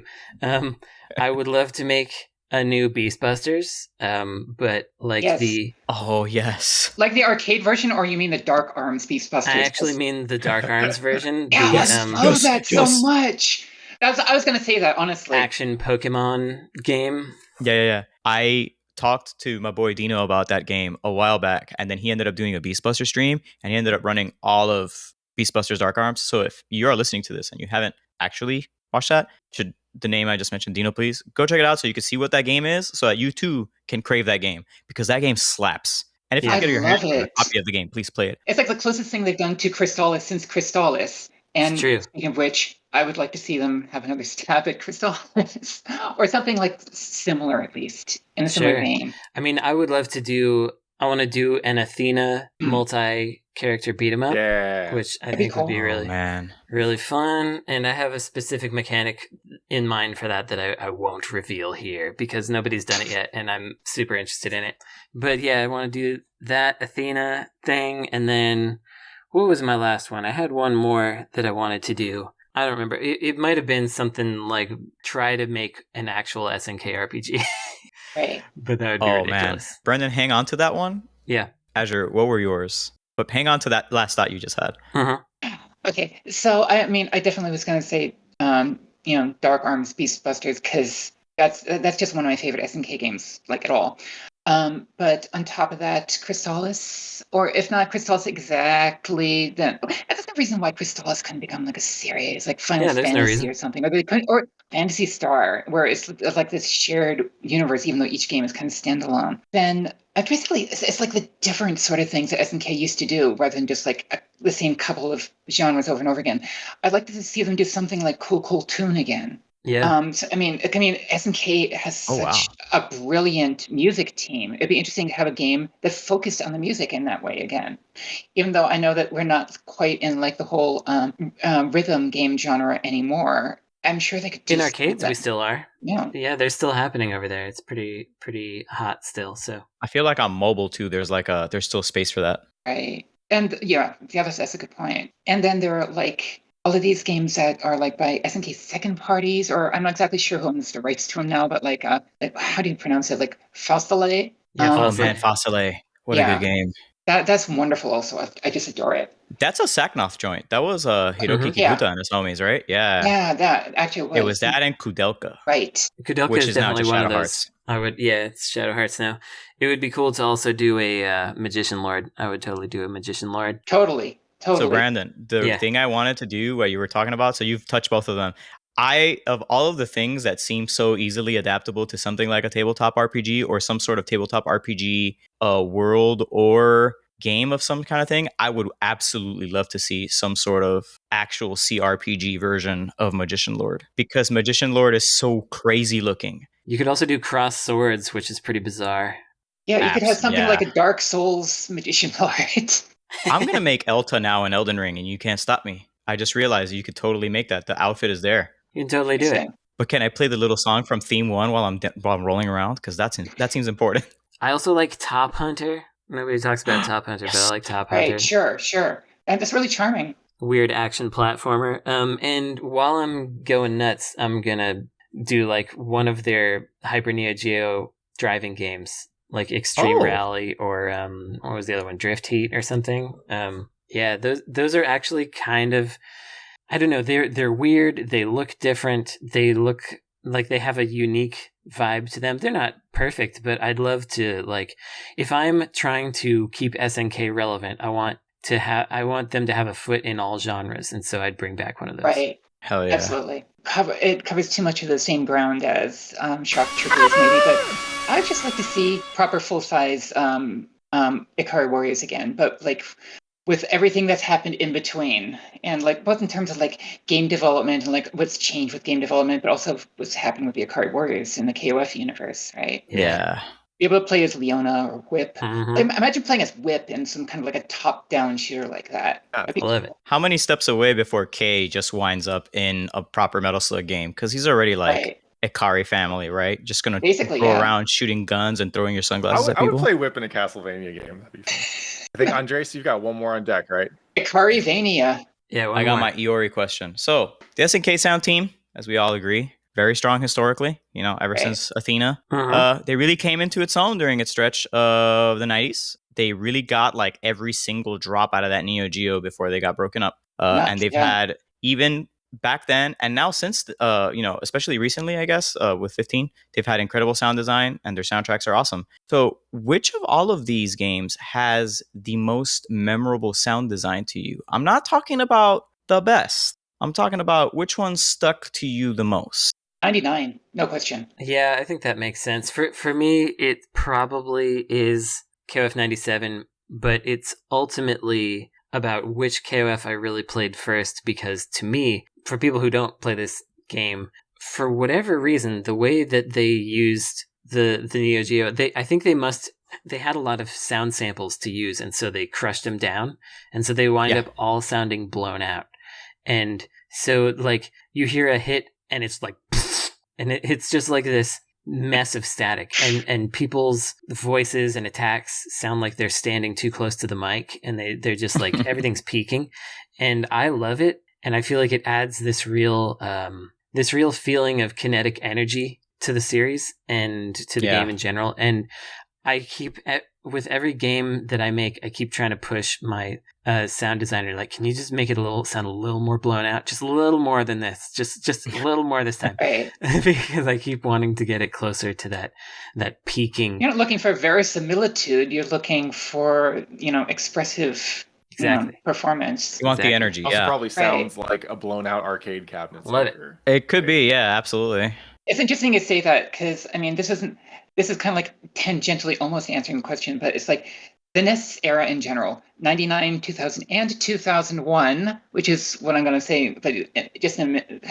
But 99 and 2000, much more obviously, because they're gorgeous. Like 99 is one of the most beautiful video games I've ever seen. It's just astounding. Like you look at the pixel art of the backgrounds, and it's like, this happened, this actually existed, and it's kind of almost unbelievable in hindsight that, there were games being made that were that gorgeous and somebody drawing them dot by dot. But the music also, it's changed so much. Suddenly it's got this like electronic, like rave vibe to it. And like everything that K-Dash has through the series, or K-apostrophe as Andrés likes to call it. I have done no such thing. It's almost always the best theme in the entire game, like down to, I don't remember the names very well, but the one in King of Fighters 11, it's just amazing.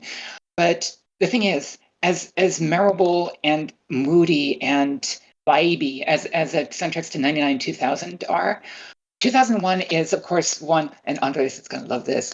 It's the one that, like, nobody likes King of Fighters 2001 except for it's the best one, except for enlightened people such as the people in this chat right now. Yeah. But the music in particular, people just can't stand it. The thing is, I don't dislike it. I mean, I genuinely like most of it, and it's like, okay, the original samples are not great, but especially with the arranged version, you can tell much more easily what they were trying to do with the music. And like, granted, the game it's a kind of a miracle that 2001 exists at all.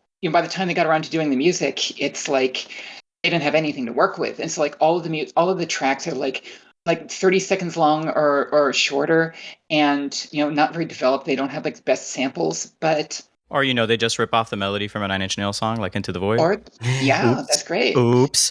But there were some really good ideas in there, and I found them very interesting and very different.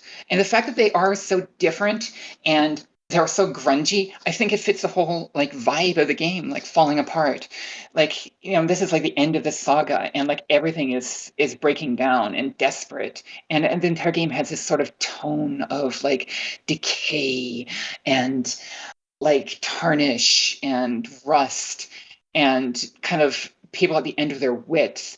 And the music just contributes texture to that whole mood that the game has. And like all the pieces of the game just fit together in this really interesting, expressive way that, if you were to look at the individual elements, you'd think, okay, this kind of looks like crap, but they fit together in such a way that really speaks to me. Yeah, it's a weird Jenga tower that's still standing up. Right. The KOF series in general, it's interesting to look at, their other big series right before, which was Samurai Showdown, and how it had all this negative space, a lot of emptiness and like waves crashing, and it was a more subdued game. And then you get to KOF where it has like two characters shouting their slogans at each other simultaneously over blasting music and blown out hit sounds and all this stuff. And it was like texturally so different, and made another statement, I would say, coming out the gate. So it's kind of neat to think about how they were. I mean, they were trying to stand out in the arcades, but also they were trying to differentiate themselves from themselves. Yeah, right. It's funny you mentioned Sam Show 2, right? Because like Sam Show 3 is specifically because of like that use of negative space. Whenever a track is actually like a bop, or like it actually goes in, that something should just hit the fan. Yeah. And so like everything is very sparse in Sam Show 3, but then Basara comes on the screen and he has a whole ass theme, Right. and it's foreboding and dark and it means business, and you're like, oh god. Mhm. I was actually expecting to have to like defend KOF 97. Clearly I didn't understand the audience that I was joined up with, right? It's interesting. I love the music in that one. Oh my god.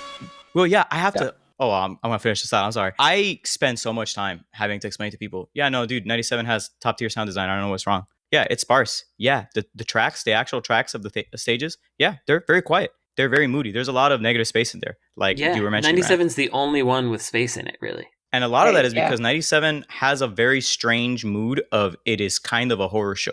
Yeah, Right. And it feels like a world. It feels like you got invited to this tournament and you're witnessing it. Yeah, and not just that, but like even as you're witnessing it, you can sense that something's wrong because it's lacking a lot of the bombast of previous games, and the only people that can cut through that like silence are the characters with the big personalities or the characters that came out of nowhere. You know that for some reason these new guys, they come out and the very first thing you hear is that lick of da da da da da. And it's like, what are these characters about? And then the whole game spends so much of that time being silent, and then you get dropped into a mid-boss, and it goes full horror, and crisis control hits, and you're like, oh, she's coughing up all the blood in her, but she's trying to murder me. What is happening? I thought I was here for a jaunty fighting game. It turns out I was in a horror movie. By the way, after this, I have to beat 3 people who are trying to kill me, and then after that, I have to punch God in the face. Oops, it's Shin Megami Tensei. I didn't know this was happening. Like, how did that happen? How did we get from KOF to, hey, here's just the God of the universe? Yeah, they're slowly just pushing the lever up throughout the whole game, and then at the end, they're like, it's God. Yeah, it's just, hey, look, it's God. We found them. Anyways, die. Because he's really cheap. Then you have to attack and kill God, so... Yeah, attack and dethrone God, I think it was, right? Which brings us perfectly to Brandon's questions. It's time for me. Okay, so I'll start with my cool question. Did you all watch that movie? Just kidding. No. The movie's terrible. It's terrible. I bought it for $5 and on Blu-ray, and I was like, yeah, I'll just put this on and I'll see how it goes. And it was I couldn't get 15 minutes in. It's terrible. Anyway, the real cool question is, what is the best outfit in KOF history? Oh crap. Oh, I needed prep time for that, man. This is a hard one because like every character in the game dresses like a different kind of lesbian, and it's like every KOF is like a fashion show. Yeah, and they change their clothes from from thing to thing. Like everybody is so fashionable and so interesting and full of character. I like Kyo's KOF 2002 white jacket. Yeah. Yeah. I don't know if it's my favorite, the Nests look, but I like it. I love Yashiro's little neck choker with a heart on it. Right? Yeah. Just the like heart. Yeah. Shermie's new outfit is just to die for. Now, this absolutely. This is just a me thing, but I never really understood Shermie all that well before, but then like a few months before she was announced in the new game, like I started to look at her again and just like, I think I get her actually now. Now that I have a better idea of who I am, it's just like I kind of understood where she was coming from, like what her, like how her personality worked and everything, like how that sort of like was reflected in the way she presents herself, and she just felt very transy to me, And then she came out with a new outfit, and I was like, oh, well, okay, leaning right into it then.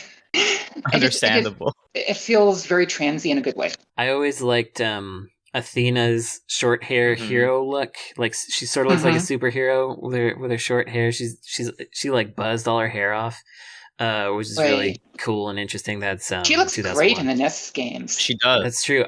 The best Athena outfits are the 3 main NES games. I guess in 2002 also. Let's just include that. The NES Saga and then the new game. I think 5 games are like it. Those are like her absolute peak. I actually think one of the travesties of 2002 is how badly I don't like Athena in that game. She looks so... I don't know. She looked so cool before. It's my least favorite of the, if you want to count it as a NES game, of the NES games. But I still think it's more interesting than a lot of her, especially the outfits that followed up until just now. Like her outfits have been really lacking since... To me, they're all the same. Like that era of like what we call like Moeblob Athena is all just the same Athena. I'm just not a fan. Right. I agree on Shermie. Shermie was one of the people that I was actually going to call out on that. Like, she looks so sick. And the latest outfit is even sicker. It took 11 years for my boy Iori to get a new fit. And he finally got it in 12 and 13. It took him a long And time. I thought that fit was all right. He looked all right. And then 14 came out and I was like, all right, picking up what you're putting down. It looked pretty cool. This latest fit for Iori is like the greatest thing ever. The 15 fit. It's so good. He is actually the coolest he has ever looked. And it's like the first time I've considered, oh, I might buy that, right? Like, it's like I could dress like that and also look really cool. And I was like, oh man, there's so many characters. There's a lot of characters. The thing that I really appreciate is because, I mean, we talked about how many different gender expressions there are in King of Fighters. And one of the things that always stood out to me were the characters where that was much more evident. Like King has always been like my main. She's like, she's always on my team, no matter who else I have on there. And, you know, her whole deal from the beginning was, you know, cross-dressing. But then you got Vanessa. And Vanessa is I think probably the only character I could like plausibly cosplay from King of Fighters, both from like in terms of her body type and her height, but also just like how much I appreciate the way that she's put together her outfit with like this dress shirt and the tie and the suspenders. It's so cool. She's actually like one of the perfect examples of you don't gotta like overdress to look sick as hell. No, absolutely. She got like 3 items on. She looks awesome. And on the other hand, you got Benimaru, who's like, I'm gonna put on some sort of animal print and skin tight jeans, and I'm gonna do. We don't talk about those years. We don't talk about those years. About that specific year. It's very good. He has like a key pow top now. Very good. It's pretty cute, actually. Fucks with Benimaru. Benimaru is like slowly became one of the most powerful characters in the game, which is like I guess it wasn't that slow. No, he's always been broken. That boy got his legs broken for CVS2 because they understood the power behind Benimaru. Yeah. In 15, he's actually like not very good. They like took away like a lot of stuff that made that character hilarious. Makes me want to play him more. Yeah, he's great. If we're going to talk about like KOF outfits, though, we can't leave K-Dash unmentioned because it's like there's so many people who try to make a cool character, but most of the time they just like, you're kind of like, okay, whatever. But K-Dash is one of the few examples of somebody who's like self-consciously designed as a cool character who is actually that cool. I feel like K-Dash is still a dweeb. A little tiny piece to that is that Gainitz is also extremely cool, and he has an extremely crazy outfit. And I mentioned that for a reason. You're going to be seeing more of that outfit, maybe. I'll gotta give it up for Rugal. His coat game is amazing. Yeah. The original or Omega? No, original, because Omega Rugal looks like a doofus. Just wearing a smoking jacket. Brandon, you got another question for us? I do. It's my cute question, which is, what are your favorite King of Fighters adjacent games or minigames? So, like, for me, I love that puzzle mode in King of Fighters 2001 on the Dreamcast, where they had, it was like horizontal Tetris, but with Super Puzzle Fighter style little actions going on in the middle. Super cool. Or like King of Fighters Battle to Paradise on the Neo Geo Pocket, or that Sky Heroes shooting game. So yeah, what are the ones y'all like? I knew that you were going to mention the 2001 Dreamcast port at some point, and that's a really good port. That's my favorite version of the game by far. Yeah, I mean, that puzzle mode never came back anywhere else. It only exists there, so y'all should get it. They did so many unnecessary things. It was great. Yeah. I played a lot of that puzzle mode, actually, on the Dreamcast ports. That puzzle mode was rad. Yeah. There's no reason for it to be there, but I'm glad it was. It's also no reason to be that good, and yet it was. Hey. Mm-hmm. You mentioned Battle to Paradise? Yeah. What if I told you that it's specifically one Battle to Paradise minigame, and it's just the one where you Brian Copter into the stratosphere? And that's actually the only game you need in that one. You could just play that one for the rest of your life, and you'll be happy. Does football count as a KOF adjacent game? Because yeah, I guess so. In a way, right? The real answer to that, though, for me, is a Card Fighters Clash. I think is. Oh yeah. Okay. Excellent. I was going to say like those weird mini games from Match of the Millennium, where you got like Ghost Trick, where you're hopping around, with Arthur from the Makamuro games, and you've got like a sort of like this dating sim thing that you do with like one Capcom character, I think it was Karen, and one SNK character, and you just like have all of these cute little like bite-size games that you play in order to like earn points and power up your characters and things. The little Felicia rhythm game was in that one, yeah. Yeah, right, exactly. I just found out that they shut down King of Fighters for Girls last year, which was Oh yeah, Yeah. yes. Actually, that's what it was. It's I want. It's like I've never. and Days of Memories, Yeah, which is maybe what you're I thinking. haven't seen it in English, but it's like I've been wanting to play King of Fighters for Girls because it looks right up my alley. Shit, I want to play KOF for girls. Well, it's shut down now. Oh darn! I hope someone has like translations of it at some point. Maybe I on I'm think the sure there's- there are going to be versions drifting around someplace. If you know, hey, maybe Brendan, can you help us with this? I could try. I mean, a nice LDH file out there. Yeah, maybe so. Days of Memories are eventually going to get translated, so that'll be something. If they're not already fan translated.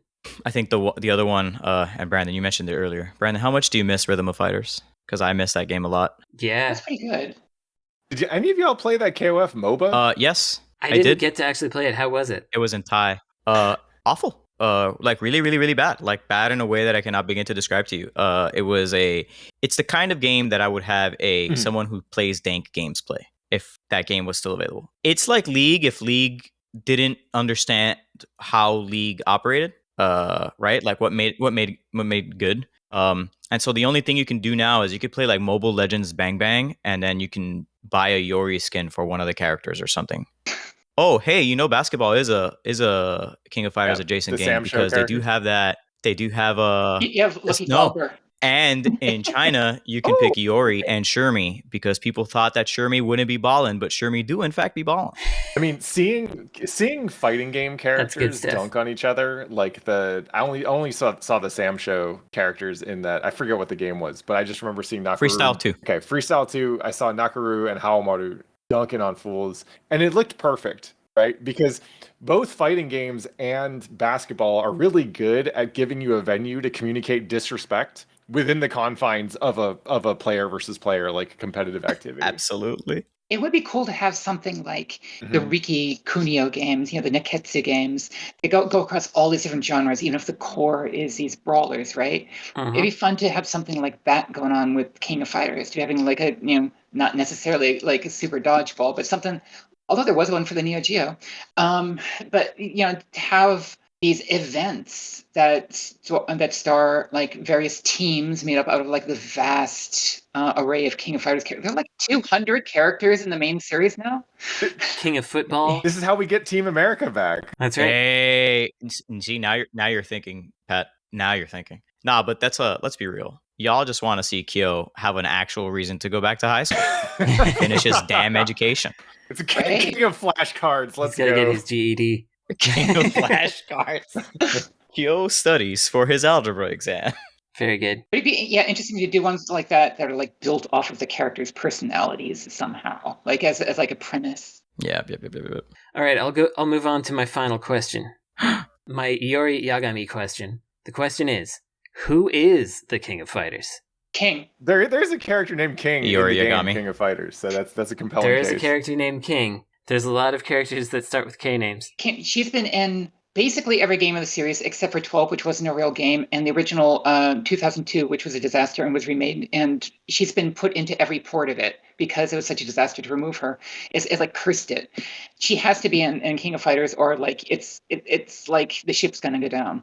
But also, the best games tend to be the ones where King is best, where she plays the best. The best, and she's the best announcer. Sometimes King is the announcer of the game, and when she's the announcer, she's the best announcer that there is.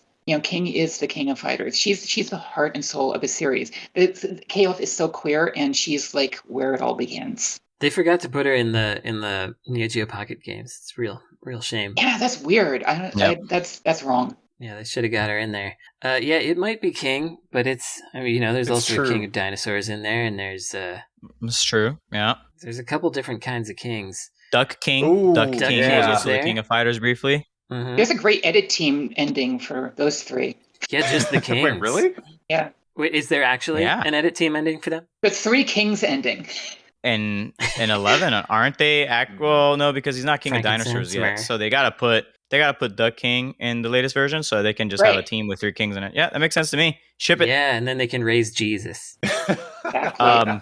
Incredible. and then Jesus becomes Orochi. Right. This is getting very complex. Okay. I like this plot though. We just gotta keep going and see where it leads. Yeah. And Jesus has to be non-binary, like Shion. Okay. They could totally bring back Shion. I would be super okay with that. Oh, absolutely. I more than any other character, especially because not too many people are going to be asking for them, I absolutely want Shion back. It's just such an interesting character. They are very interesting. I'll make a pitch for Goro Daimon. Maybe? He's cool as hell. He has only shown up in a few. Like, eventually, they kind of took him out and stopped putting him back in, right? Yeah, and then they put him back in. They were like, he's not coming back anyways, he's back. He's got the ground pound, and it's so powerful. If I remember correctly, it's so powerful that you can also, like, knock over or move the stuff in the background with it, which I thought was pretty sick. And he runs on Geta. Oh god, you know that one level from Capcom versus SNK 1, like where it's Takuma's dojo and building there, and just like everything that you do, it's like makes the thing fall apart a little bit more. It's amazing. Yeah. It's very good. Oh man. Okay, so I guess it's probably King, I guess we gotta say, even though there's Kyo and there's Terry. I think we should really give Iori a shot here, right? Because he's iconic for the series, right? He is the one that like probably one of the most recognizable characters, if not the most recognizable character. Yet, like Andrés mentioned, he kept the same outfit because it's just so much part of his presentation and personality for so long. There's something special about Iori, right? Does that stop him from being the king of fighters? Is he definitionally excluded from being the king of fighters because he's the rival character? I have a sentimental answer. Let's hear it. It's Terry.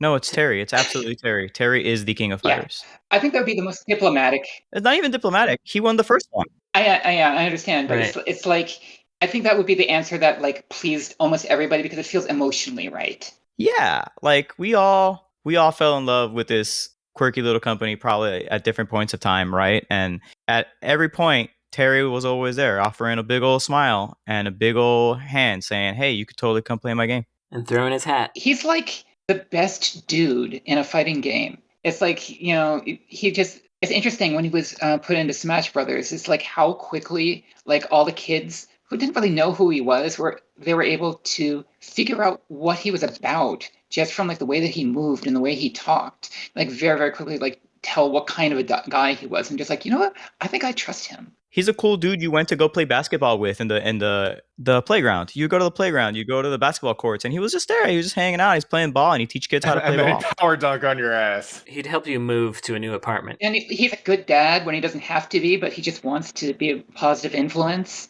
And you can tell from his ending and like the SNK Heroines game that he does actually have some fears about Rock, but he doesn't let them affect like how he behaves toward him. He just keeps him to himself. Yeah, there's just a lot of cool things about Terry. I think if someone was going to be the king of fighters and we all had to like come down to a decision, I think my vote would be with Terry. I think Terry embodies the coolness and like the accepting nature, I guess, of KOF, if you want to put it that way. If there were a queen of fighters, it would be Miss X. That's right. That's where you get your Iori in. This might have been the only time a king was democratically elected, but for King of Fighters, maybe that's appropriate. I don't know. Right. We're about out of time on this question, Brandon. If there's anything you wanted to add, feel free. Let's do it. All right. So at this point, we can either go into the lightning round or we can call it. Whoa, lightning round! We're running at 2 hours already. I'm curious what it was, but yeah, we should probably go. I'm totally down for the lightning round. I'm totally down for the lightning round if you're all down. But Let's do it. I hope that the fans are hungry for more KOF. Another 15 minutes. I suspect the biggest KOF fans are the ones in this call right now, so that feels right somehow. Hi, hello, it's me. All right. It's time for our lightning round. This week's segment was prepared by Alex Jaffe in a game he calls Biological. I'm going to give you the likes and dislikes from the bio of a King of Fighters character. Each of you gets one guess to determine which character they describe. Whoever gets it right gets a point, and whoever has the most points wins this week's episode of Insert Credit. Y'all ready? Sure. Yeah. Sure.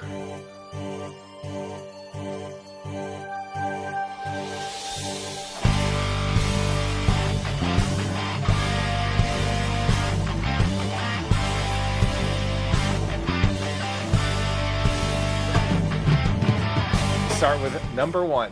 Likes, Amber. Okay. Dislikes, Eggplant. Okay. And Marrow. Dislikes, Eggplant, and Marrow? Dislikes, Eggplant, and Marrow. Likes, Amber. I'm gonna say it's Kenso, even though I don't think that's right. Okay. It is Malin. All right, Andrés, you got? Okay. I think it's Yashido. Bam! My boy Andrés coming through with Yashido Nanakase. I don't know how you got that. There you go. But let's go. I have read these bios several times 1 over. point on the board for Andres. Okay. All right, second. Likes, wedding ring. Dislikes, indecisive people, and ghosts. That's mine. This is Vanessa. It's Vanessa. Hey, Vanessa it is. We'll give a point Okay. to Azure Dang and it. Andres. Yeah, it's because she's married. She's like really fond of her wedding ring. I mean, Mai wants the wedding ring, so Yeah, but Maya's into heavy metal, actually. That's her thing. It's Fair like Maya's secretly like heavy metal and like motorcycles and shit. It's great. Have you seen like the art of her when she's like not in her fighting outfit, but she's like just dressed like a normal person, and she's got like It's the best. yeah, like a metal band Yeah. T-shirt Alright. on. I love it. She would totally rock a Nine Inch Nails patch. Third up. Totally. Likes, himself. Dislikes, people who stop his ambition. is that Iori? All right, we got Iori. No, because that one's Wait, maybe Iori's it's Ash. violence that he dislikes. Benimaru. No, it's All right, Geese. I'm hearing an It's Iori from Brandon. Was it Geese from Andres? Yeah. And Azure. I said Benimaru, but I like the sound of geese. I'm gonna say All Benimaru. right, though, Andres 'cause I said it once first. again gets I'm it. surprised Geese. we're like we haven't missed one yet collectively. Not that I'm helping, but I have been looking at amazed. these and I was like, "There's no way they're going to get any of these." But no, I am. I have clearly underestimated the y'all kings and queens of fighters in here. Number 4. Okay, likes his iron ball and destruction. Dislikes centipedes and training. Yeah. I feel It's- that's Chen. All right, yeah, It's that was Chen. kind of a gimme. Yeah. That's Yeah, the that gimme. was- That's in case we're all Alex sweating. feeling merciful. All right, number 5. Likes Mhm. a Hey. doll from her grandmother and her blundering elder sister. Dislikes her preaching elder sister.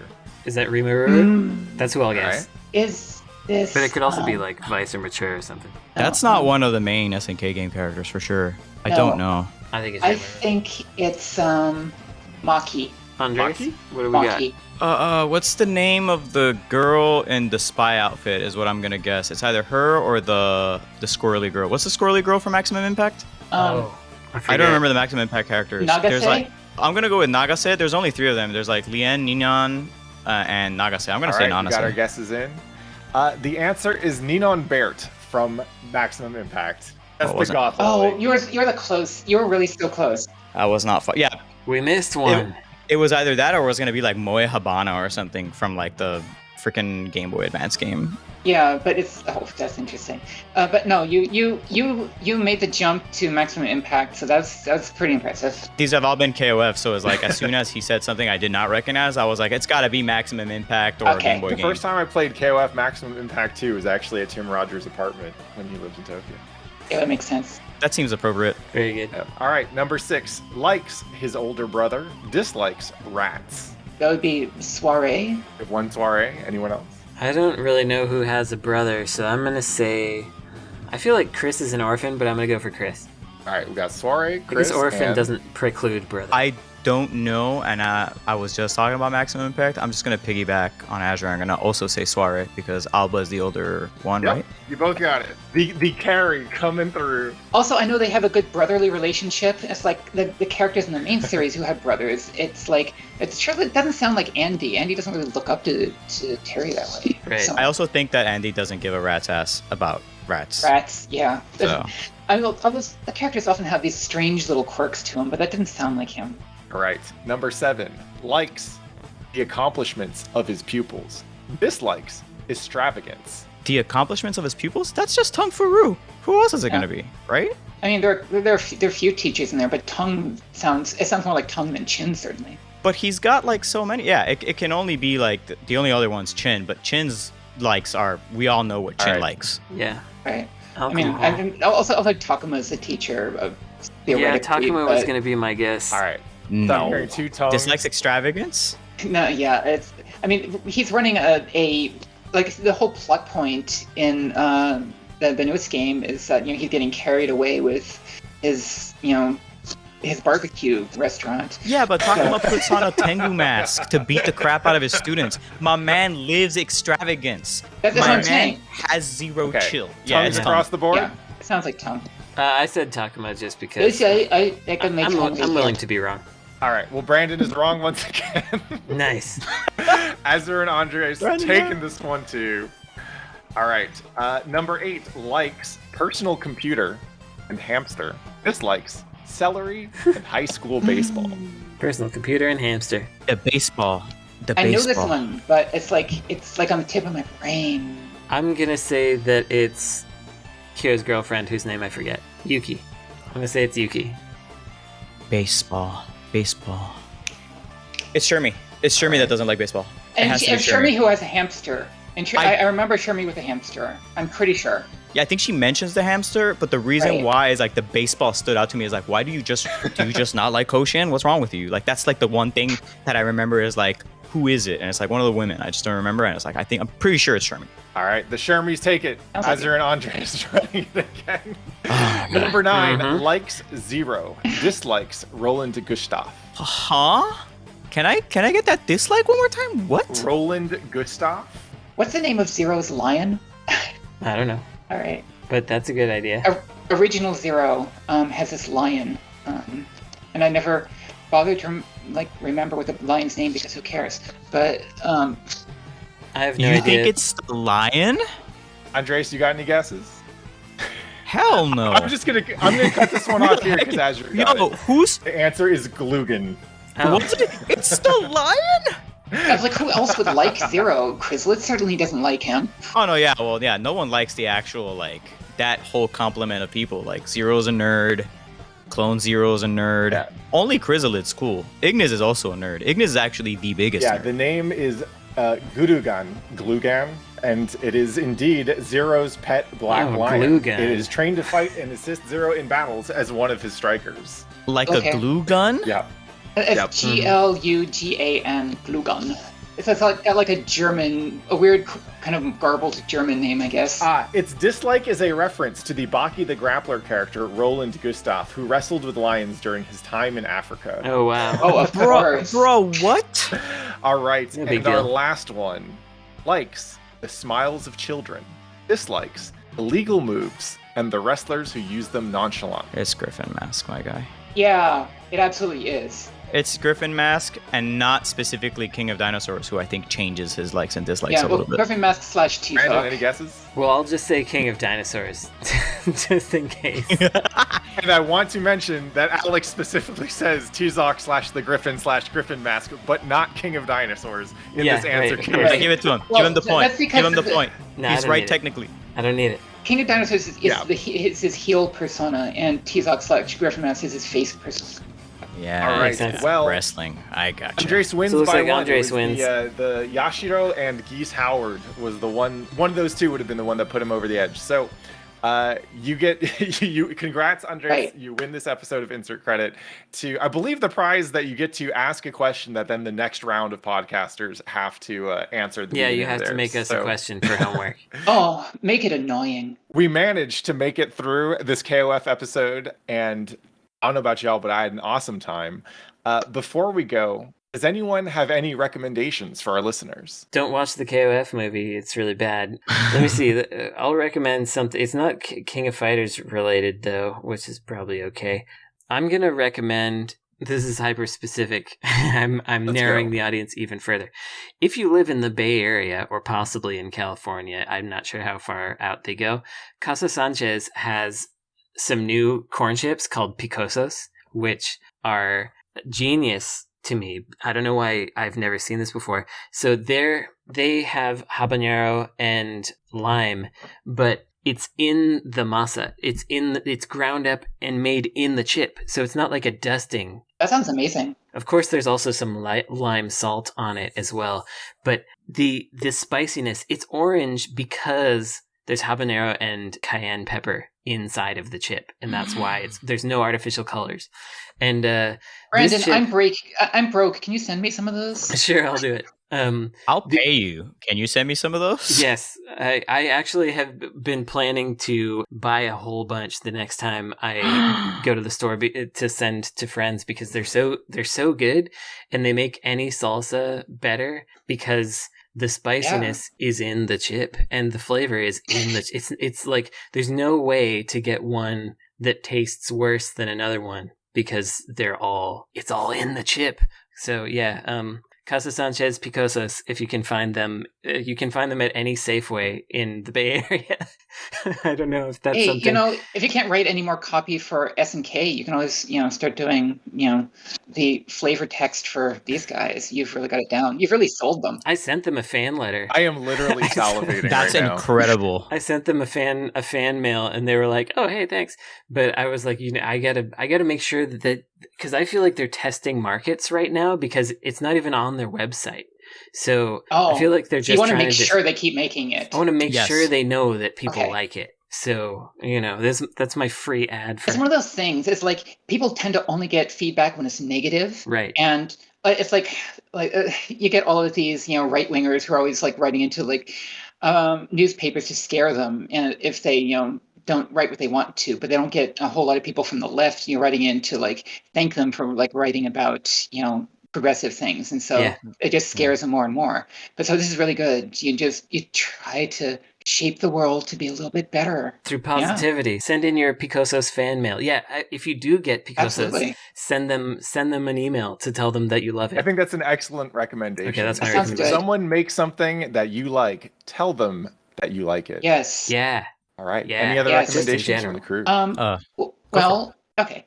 So I've got this buddy named John Fire, and he makes a lot of these short indie games. Most of them can be played in like under an hour. Some of them are a little bit longer, but they're mostly just like these little ideas that he sketches out, and he takes them as far as the idea goes without trying to make something really huge and immense out of it. It's like experimental. And they're really interesting. They got a lot of personality to them, and every game is different. We have a different premise to it, different genre, different game engine, because he's just interested in studying how to express ideas that are meaningful to him in video games, as indie games are at their best. And he's just put out a few new games recently. They're available on farawaytimes.itch.io. His most recent game, it's this like voxel light. It's kind of like Adventures of Lolo or voxel. It's called Gorgon's Gaze, and it's only 10 levels long. But it gets pretty infuriating and fascinating toward the end. He makes very good use of the mechanics. He had another interesting little just note of a game called A Cold Place he put out a little while ago, based on a conversation with another friend of mine, Drew. And he's got this very nice curated collection that you should go check out. And just if you got a little spare time here and there, just to see how he explores ideas through. Sounds nice.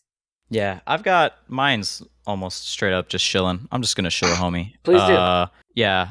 So I mentioned them earlier. I mentioned Dino Please, and I'm gonna shout him out here because one of the reasons I managed to get through the pandemic as well as I did is because in a time where my work was the most stressful it had ever been, and beginning of like that kind of weird loneliness had started to set in that we were all suffering through the pandemic, I wound up making a really like a huge close friend, and Dino is he, and he does this stream where he explores all sorts of old, obscure, strange games.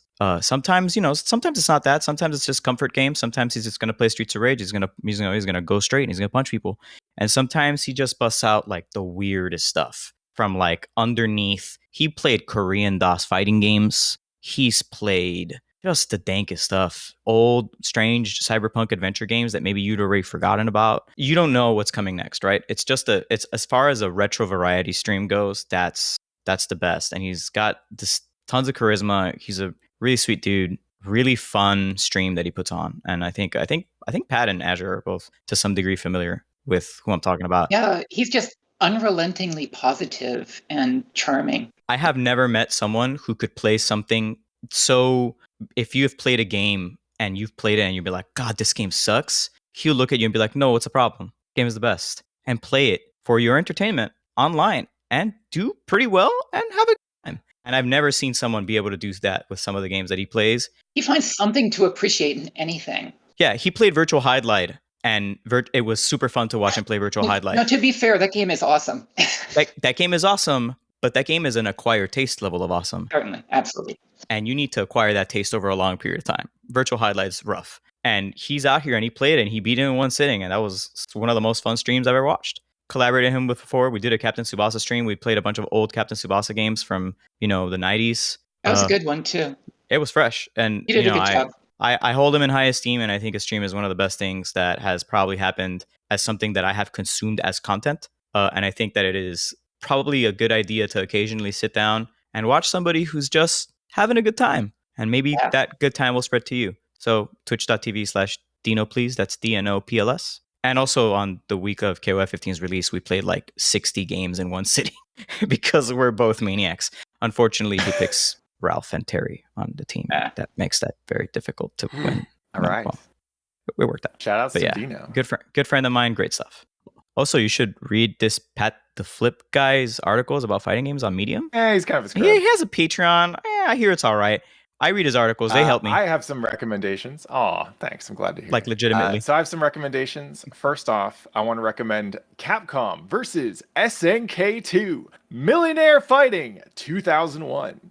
It's an amazing game. It is the reason I'm on this podcast, because I came at fighting games generally from the Capcom side of things, and I have always maintained that my favorite version of SNK is the one that Capcom does. It's definitely worth checking out. If you stuck through this podcast long enough to listen to the whole damn thing and you haven't played CVS2, you'd probably be fascinated to see what it's like when Capcom works with SNK characters, and also play SNK versus Capcom Chaos if you want to see how SNK works with Capcom characters.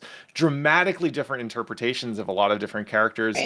Getting all the characters to play in their respective like game systems is really cool. Oh, yeah. And if you hop on Fightcade 2, you can actually play with rollback net play. If you just hang out on there, you'll find some new folks, but you'll also find folks who have been playing this game since it came out. And it's super cool to just be able to log on a PC and find some of the best people who have ever touched this game. Just hop on, beat your ass for a couple games, and move on with their lives, you know? So it's not every day that you can be destroyed by legends, but you can in CVS2, and it's a pretty cool game to do it in. So we'll definitely pump that recommendation. If you see me on Fightcade 2, feel free to throw me a challenge. We'll get some games in. I also recommend that if you're listening to this show on any platform where you can subscribe to or review podcasts, that you engage with us in that way to keep the algorithms pushing us upwards and forwards. You can also go to patreon.com/insertcredit, where you could become a patron to submit your own topics, listen to monthly bonus episodes, and get other exclusive content. I don't think y'all are doing the one day early thing anymore, right? No. I was hoping you'd say one day early anyway. One day early? Oh, I should have. You can also join our community at forums.insertcredit.com, because that's right, baby. We are on forums. Enough of this toxic social media bullshit. Yeah, dude. Or follow Insert Credit on Twitter and YouTube. Don't expect too much on the Twitter other than, I don't know if Brandon, you do any snarky posting there, but I feel like it's mostly just highlights from the podcast, right? I do. Well, I also retweet weird stuff. So there's some stuff. I don't want to like take over the voice of the because obviously I run the account, but I don't want it to just be me, you know. So I don't do as much snarky posting as I might otherwise. If you want the snarky posting, go to @Necrosofty on Twitter. There's plenty of it there. And who knows? Every now and then we break some news, because I guess we can still do that. Anyway, I'm Patrick Miller. Oh, I'm Brandon Sheffield. I'm Azurelore Korrigan.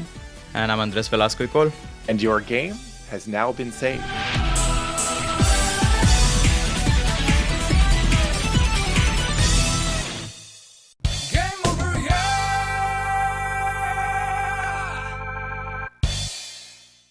Go home and enjoy sports. All right. Okay, let's get the heck out of here. I gotta eat dinner. Peace out, y'all.